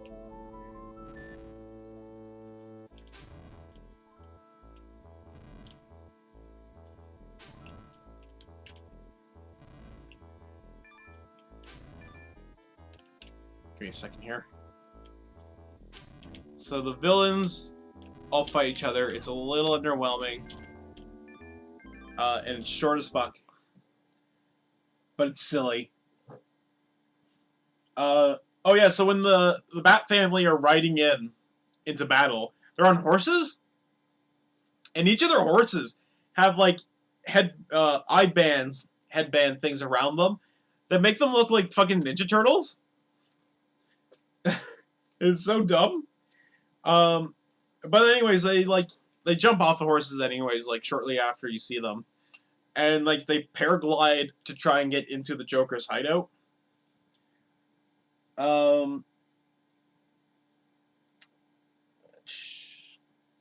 And then this is where we get the weird part. So we find out that Gorilla Grodd is actually mind controlling and influencing the villains using, like, ancient chess pieces. That's the big thing. That's the big reveal, is Gorilla Grodd is mind controlling them all. Because it's Gorilla Grodd and that's kind of his thing. But just as he's about to do it, Joker swoops in and fucking paralyzes Gorilla Grodd with a flower bomb that he was planting. To take control of all the mind-controlled villains using the chess pieces himself. So he's in control of everything. It's a very lazy fucking thing. Oh god, I was trying to avoid that. I should just kill them. And the bat gets me. Batman! Fucking page. Oh, fuck off! I just entered the level. You can't do that.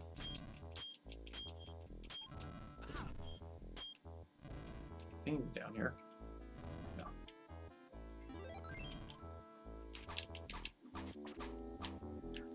What? How did he get me?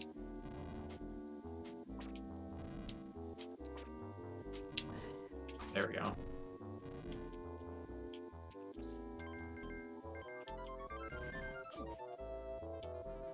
Oh shit.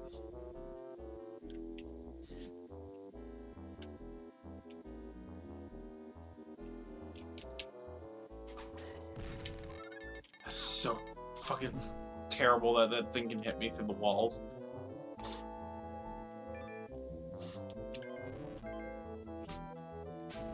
Can I get that apple, please? Thank you.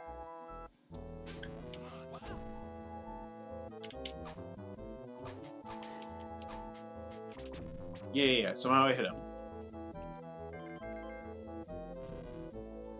Oh, that's right. I gotta do it as soon as I get on the brick. Watch out. Oh, I didn't even see that there. Blends into the wall a little too well. So yeah, Joker's in control, and also Harley to an extent. Makes me wonder if Joker was mind controlled as well, but they don't really bring that up. Joker takes over and combines... Oh, so he combines the robots together. All the villain robot castle mechs together to create a really big robot. It's silly. I got myself hit regardless.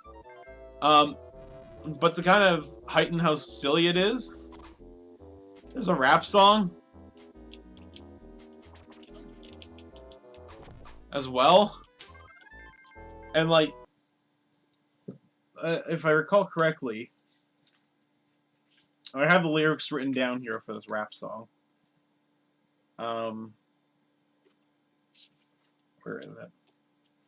Alright, here's the lyrics of the rap song. You ready? Two-Face, Poison Ivy, Deathstroke, Penguin. That's the lyrics to it. Backed with a funky beat. This is dumb. I killed you! There's a lot of checkpoints. That worries me.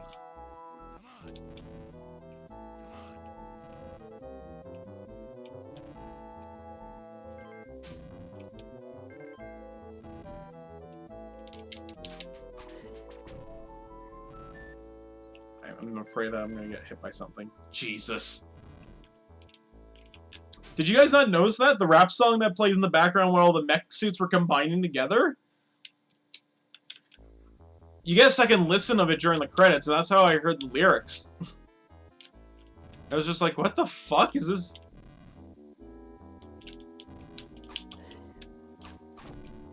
Is this real? Or is this just fantasy?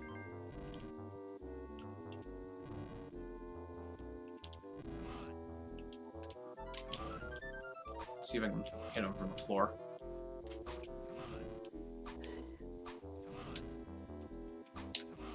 There we go. Makes it a little bit easier.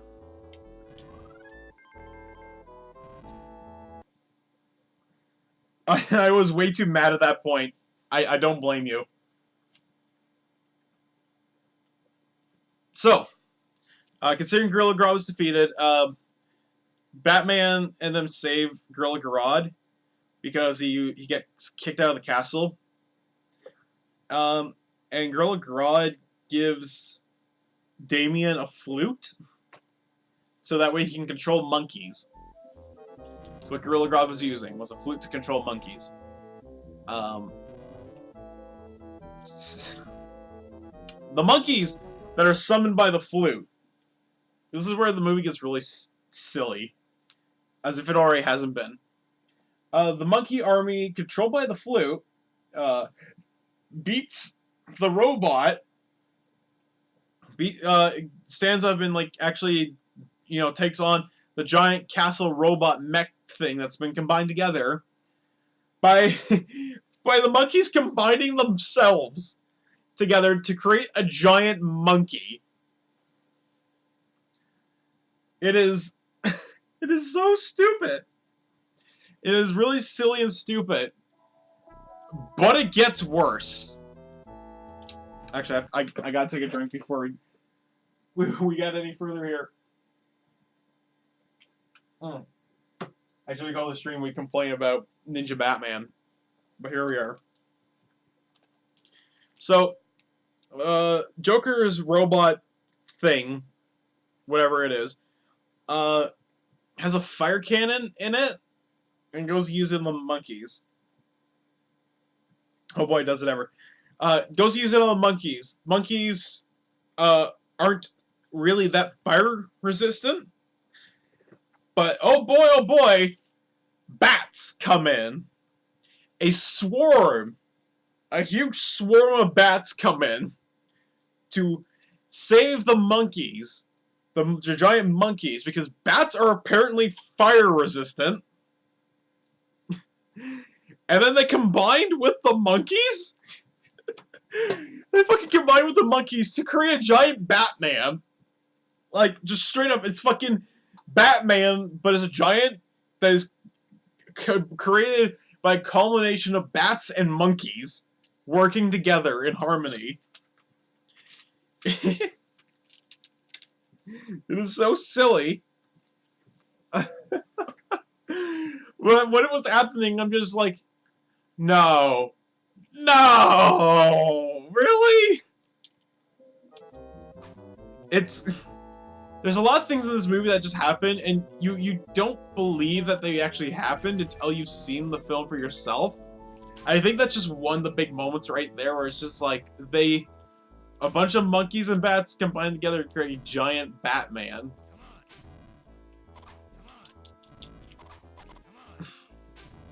Technically, bats and monkeys combining does make Batman. I mean, humans are basically monkeys. True.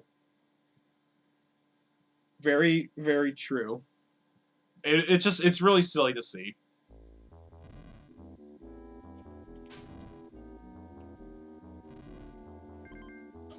Fuck.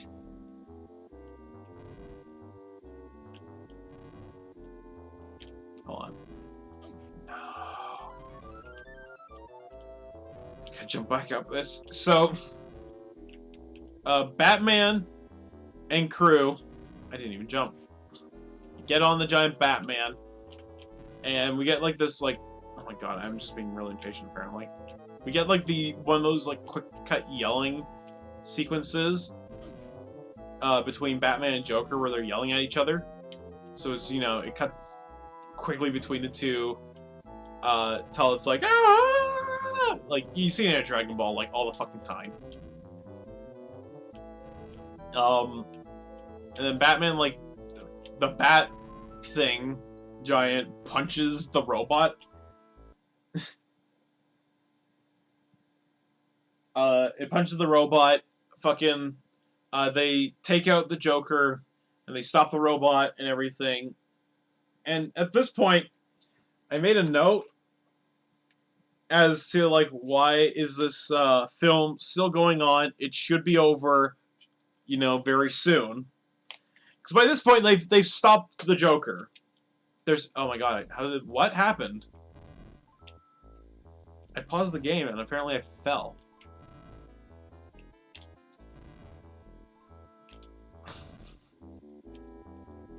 So that's a thing that fucking happens for sure. Hold on, we're getting really close to the top here.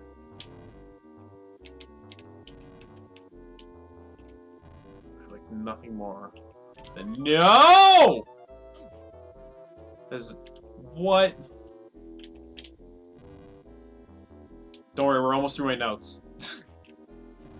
We're getting very close to the end of the notes, I think. Just want to get past this jump section here because this is so bad. Oh. So then we get a sequence of each of the Bat families beating up. What the fuck? Okay, I kept jumping through the brick. That's not right. Each of the Bat family people get to take on a different villain.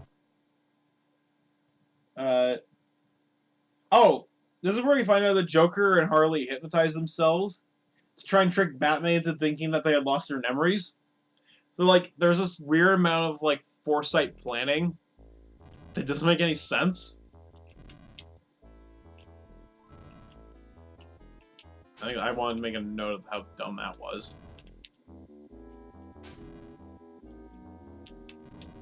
Yes. Oh, thank God. I could care less. I just wanna... There we go.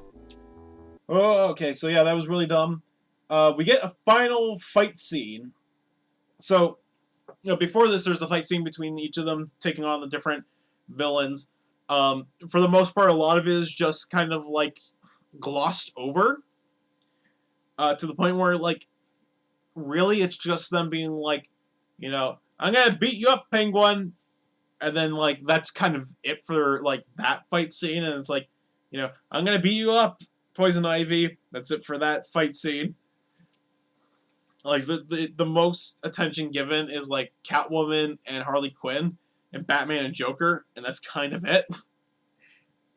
Anyway, so, after that, there's the final fight scene between Batman and Joker, and it takes place on, oh wait, hold on. I might be skipping ahead of my notes here.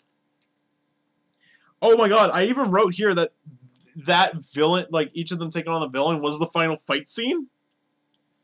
And it's kind of boring, but that's because it was glossed over. The monkeys start going into the robot to destroy it. And then...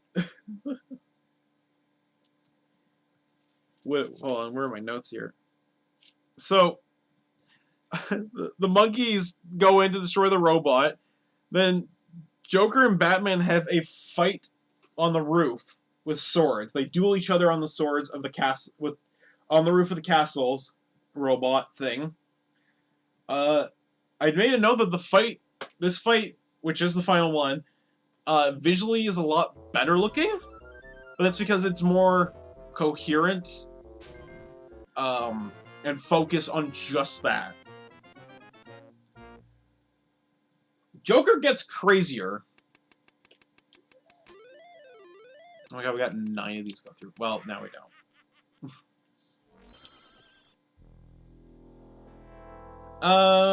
We gotta go to the Cave of Wonders. This is a great speedrun. No.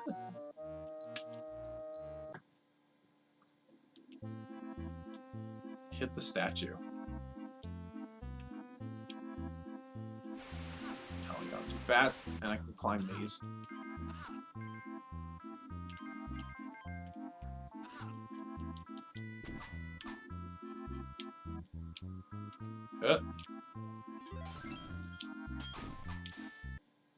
Oh, that happened. Joker gets crazier. So there's this moment nearing the climax of the battle where Batman gets a good hit or so on Joker, and Joker kind of like falls to the ground. But then he gets back up in like this creepy way where he's like he uses his legs and he propels the forward of his body to like climb up. And when he does that, his hair is like all over the place and he's like noticeably angrier and like he has a bit more of a crazier tone in his voice. Joker gets crazier is like the only way to describe that.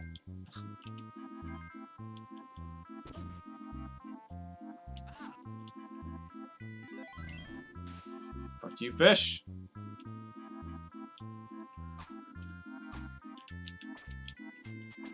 Can I do anything with a statue? Yes, I can. Joker gets a good hit on Batman, in which it's revealed that Batman is wearing another mask underneath his mask. So like, he's given like by the Bat Clan, a bat mask for him to wear, because he is the god or whatever of the Bat Clan. But underneath that, he's wearing his actual Batman cowl,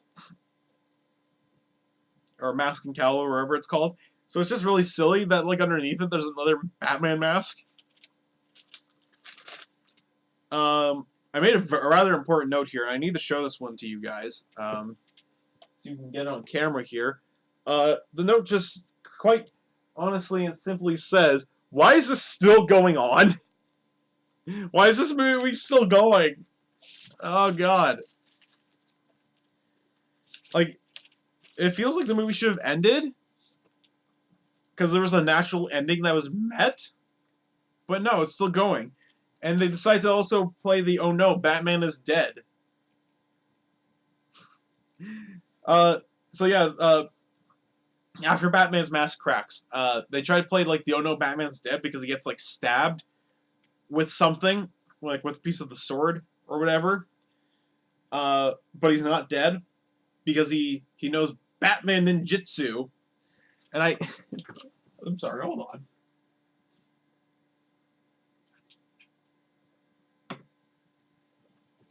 Batman tricks Joker. There's a swarm of bats that come around, and Batman appears. And he does the very Naruto ninjutsu signs, where he's just like, ha, ha, ha, ha, ha, like all that kind of stuff, before he like basically like teleports around using the bat swarm. It's so ridiculous looking. But it's dumb. But he defeats the Joker once and for all, kind of thing. And I write here that everything is destroyed, timeline has been rewritten, textbooks will be changed. Because they literally just leave everything around them in like a big shamble. There's no way you can fucking cover this up or whatever like that. The bats... So the bat swarm returns to Mount Fuji to create the bat symbol in the sky. That was fucking stupid. The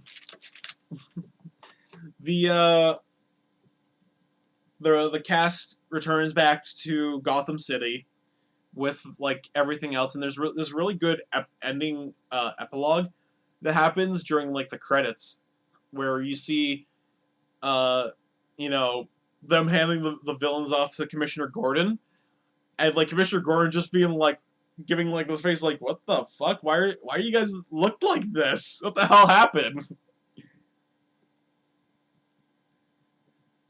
And we get a nice little scene where like Catwoman sells some treasure that she stole from the feudal era, and we see fucking Batman riding down the street in like a fucking Japanese carriage lantern thing, and that's kind of just how the movie ends. And it's just like, it's a funny ending. I'll give it that.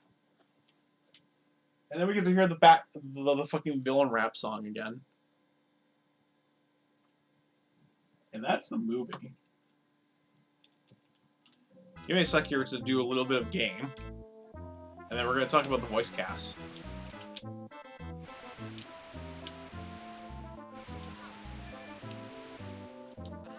Oh no. things.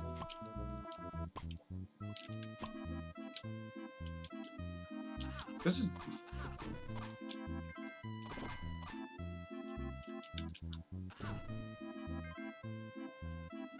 Huh?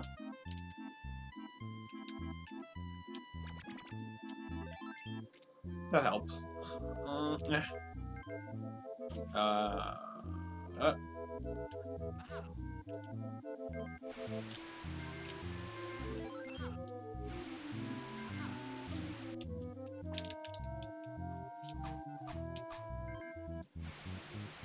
Oh, come on. Oh, screw it.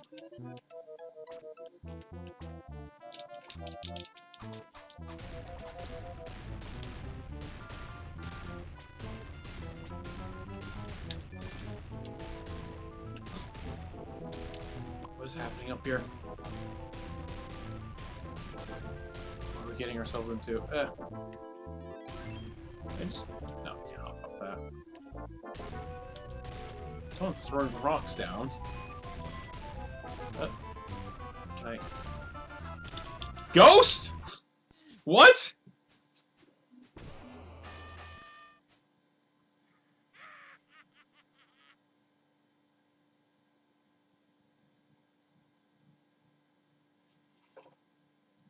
Oh no, I lost. Well, that's unfortunate. Yeah. We've been going on for 2 hours. I think we'll finish up the remainder of the notes here, and then we'll call it.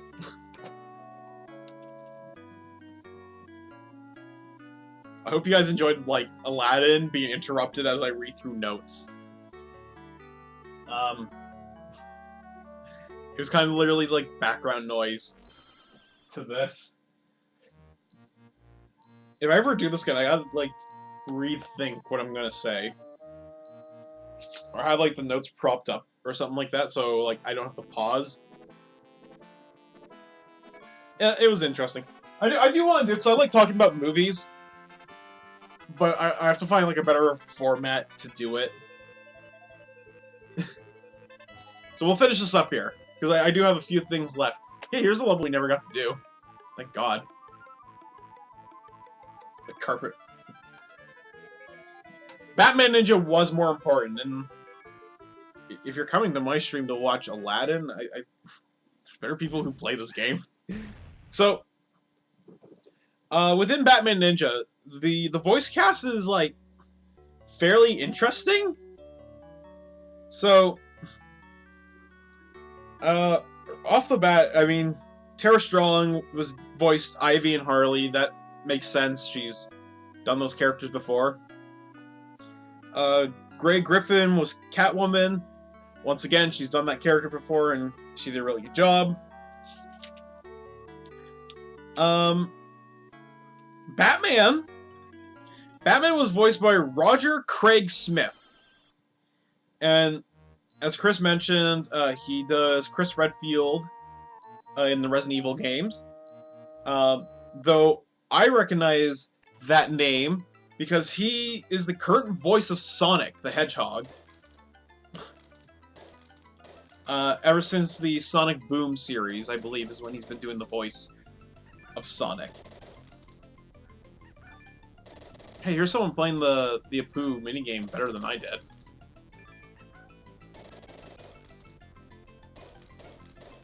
Get that one up. Get that one up, man. Oh my god, they're really making you work for that one up.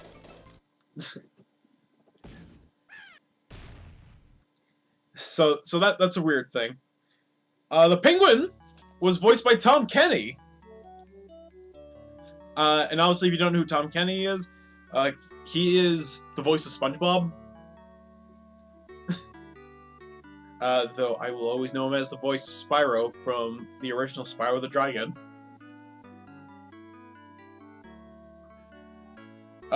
And here's the weird one. Joker, the really bad Joker voice in this. Batman!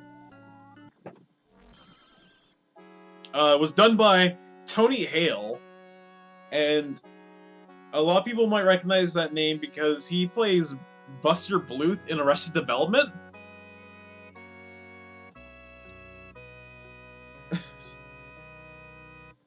And he's done a little bit of voice work, but like I think this was like his more prominent voice role kind of thing. Like, you know, when people were like, I voiced this character, this is kind of the one he was hoping to prop up a little bit. Like, I voiced the Joker in this thing, and it's not that good. Just gonna see, wait for the chat to catch up here. But it's really weird because Tony Hale's a good actor. I liked him in Arrested Development. I liked him. I forget what character it was that he played, but he is in the Series of Unfortunate Events Netflix series, and he does a really good job in that too. So it's just really weird that he didn't do a great Joker.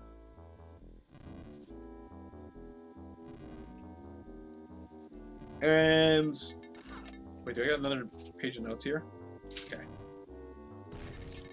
And the other voice person I wanted to make note of is that Robin and the Red Hood was voiced by Yuri Lowenthal. I can't even pronounce his last name. Lowenthal. Yuri Lowenthal.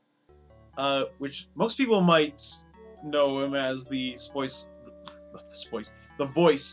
of Spider-Man from the Insomniac game that recently came out. He also does the voice of Martha in Fire Emblem, but I will forever know him as the voice of Sasuke from Naruto. But like, he's done a lot of other voice roles. He's actually like, you look him up and you're like, holy shit, he did this character, he's done this character. And he's done a lot of DC stuff. DC and Marvel stuff. You see his name like plastered on a lot of their projects, so it's really cool to see that.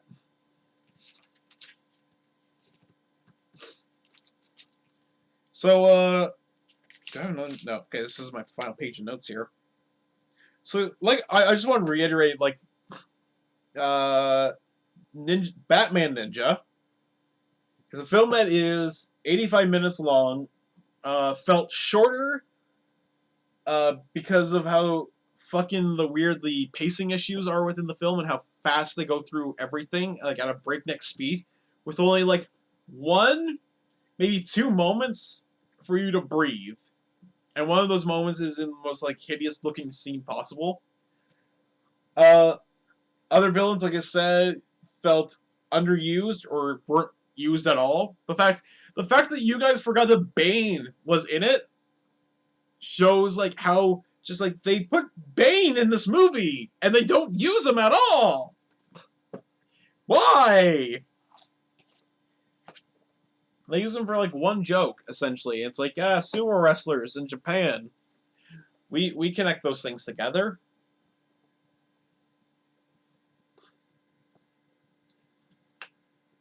But I mean, like overall, like, I didn't think the movie was as bad as you guys made it out to be. Like, by all means, Ninja Batman isn't great. It is a very, very mediocrely okay film with flaws in the wrong places. Like, you know, the art style looks really good, except for the one scene. The character designs are pretty good for the most part. Like, the plot, I know you guys have a problem with the plot, but like the overall kind of plot, I kind of find it like enjoyably silly enough that I could enjoy it if it was presented better. The fact that like everything was just compacted, rushed through, just kind of makes it harder to like enjoy.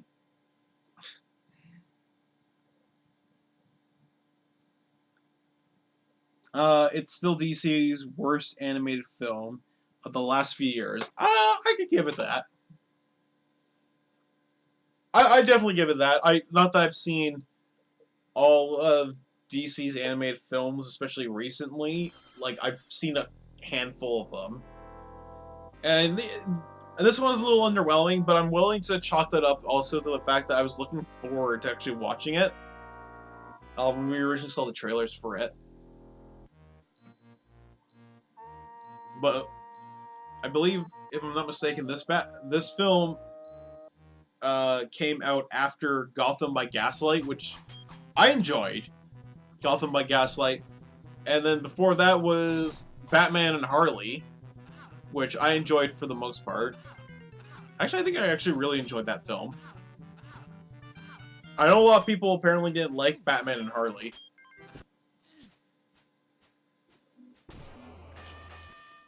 Well, Batman and Harley was a fun film. Like, when I'm watching movies, I'm not a lot of me is like concerned with like whether it's incredibly faithful to things. Like a lot of people's problems with like Batman and Harley was it was way too jokey for a Batman film. Someone actually described Batman and Harley as being a Family Guy parody, or like being written by like the creators of Family Guy, which I think that kind of went too far. It doesn't feel like that. It feels like a very tongue-in-cheek Batman film.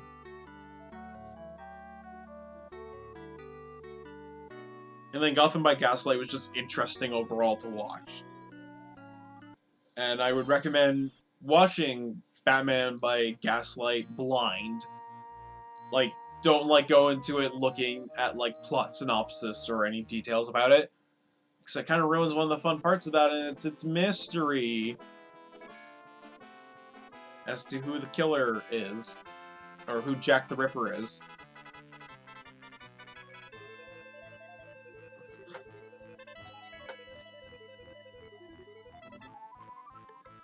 But yeah, like I said, I haven't seen all of them recently. I haven't seen the Dark Justice League. There's the new Constantine movie that came out recently. I still haven't seen like Teen Titans versus the Justice League. I have like a whole fucking pile right there somewhere with a lot of them. And I know I'm missing a few that I haven't even mentioned. I haven't even seen the Adam West Batman animated sequel that they put out.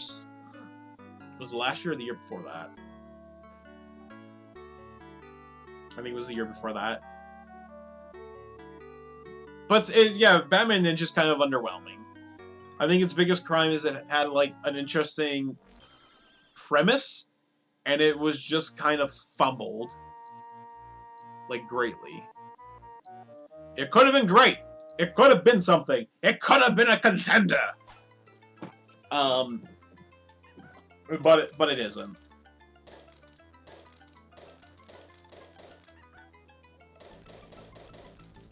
You know, on second thought, I was kind of going back on like how this wasn't like a good game to be playing while talking about Batman Ninja.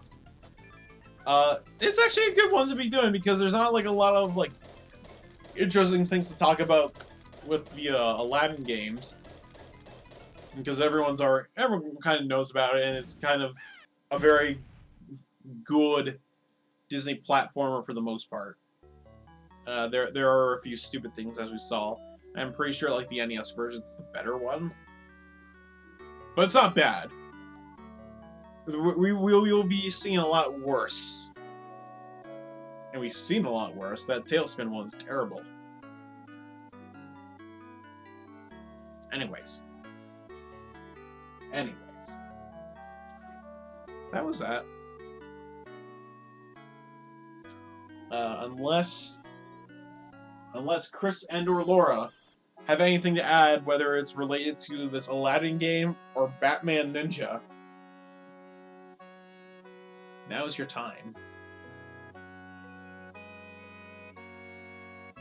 It's unfortunate there's a level in this game where you go inside the lamp, and there's also a level in this game where you and Jasmine are on the carpet, and you're doing the magic carpet ride. And it's literally like a fucking free-for-all level where you're just collecting like gems and apples. I think it's better in the NES version, but it's just like you get to hear a fun rendition of A Whole New World. It's nice. Good stream. Hate Batman Ninja. So mad. Want to see more Aladdin. Well, we've seen it for like 2 hours. And I'm slowly losing my voice because I've been talking more than I think I usually have. Oh no. My voice. I'm losing my voice. I'm sorry. I'll have to see if I can find the Super Nintendo version of Aladdin. I don't even know if I have that. So that's a good one. Like that one's like the superior one that people like. So I'll see if I can find it or if I have it. But until then, tomorrow when I stream, we will not be talking about a movie because I won't have time to watch another movie to talk about. This was a very big exception. Maybe in the future I might do something similar, but tomorrow we will be playing the Genesis version of The Lion King. I have it hanging out right there. That's another one that people really like. I've played a lot of that one. It was actually, I think, one of the first Genesis games I got when I purchased a Genesis originally for myself. And I very much enjoy it, even though it's very difficult. But, hey, it'll be good. So that'll be on tomorrow's chopping block. And then hopefully we'll be able to get through a couple more of these. And then we can move on to like another system's slew of Disney games.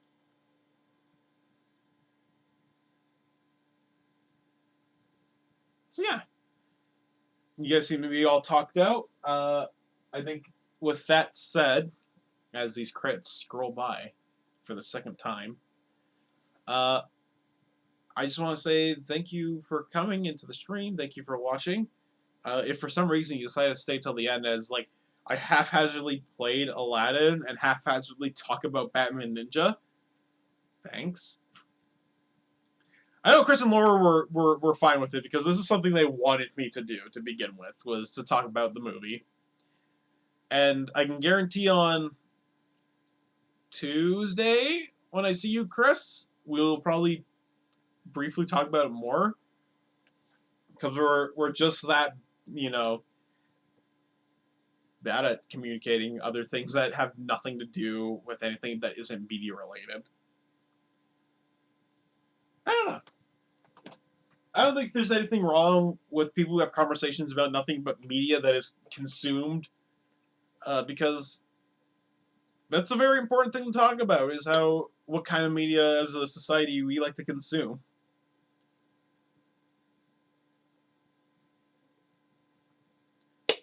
Not everything has to be about fucking... Actually, I don't know what normal people talk about. What do normal people talk about?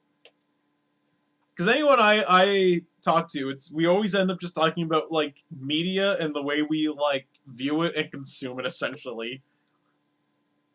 And also stupid shit that happens in society. Like, what do normal people talk about? Gossip at work? Oh, did you hear what Shirley said?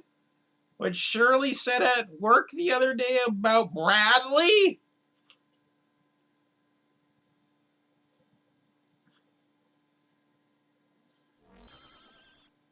Here's a recipe from my recipe book. I don't know. I really don't know what normal people talk about. Or what standard people talk about. This is my existential crisis. Is that my entire life has been nothing but consuming media. Is that a bad thing, though? Is it really a bad thing that I like to spend my time being marketed to?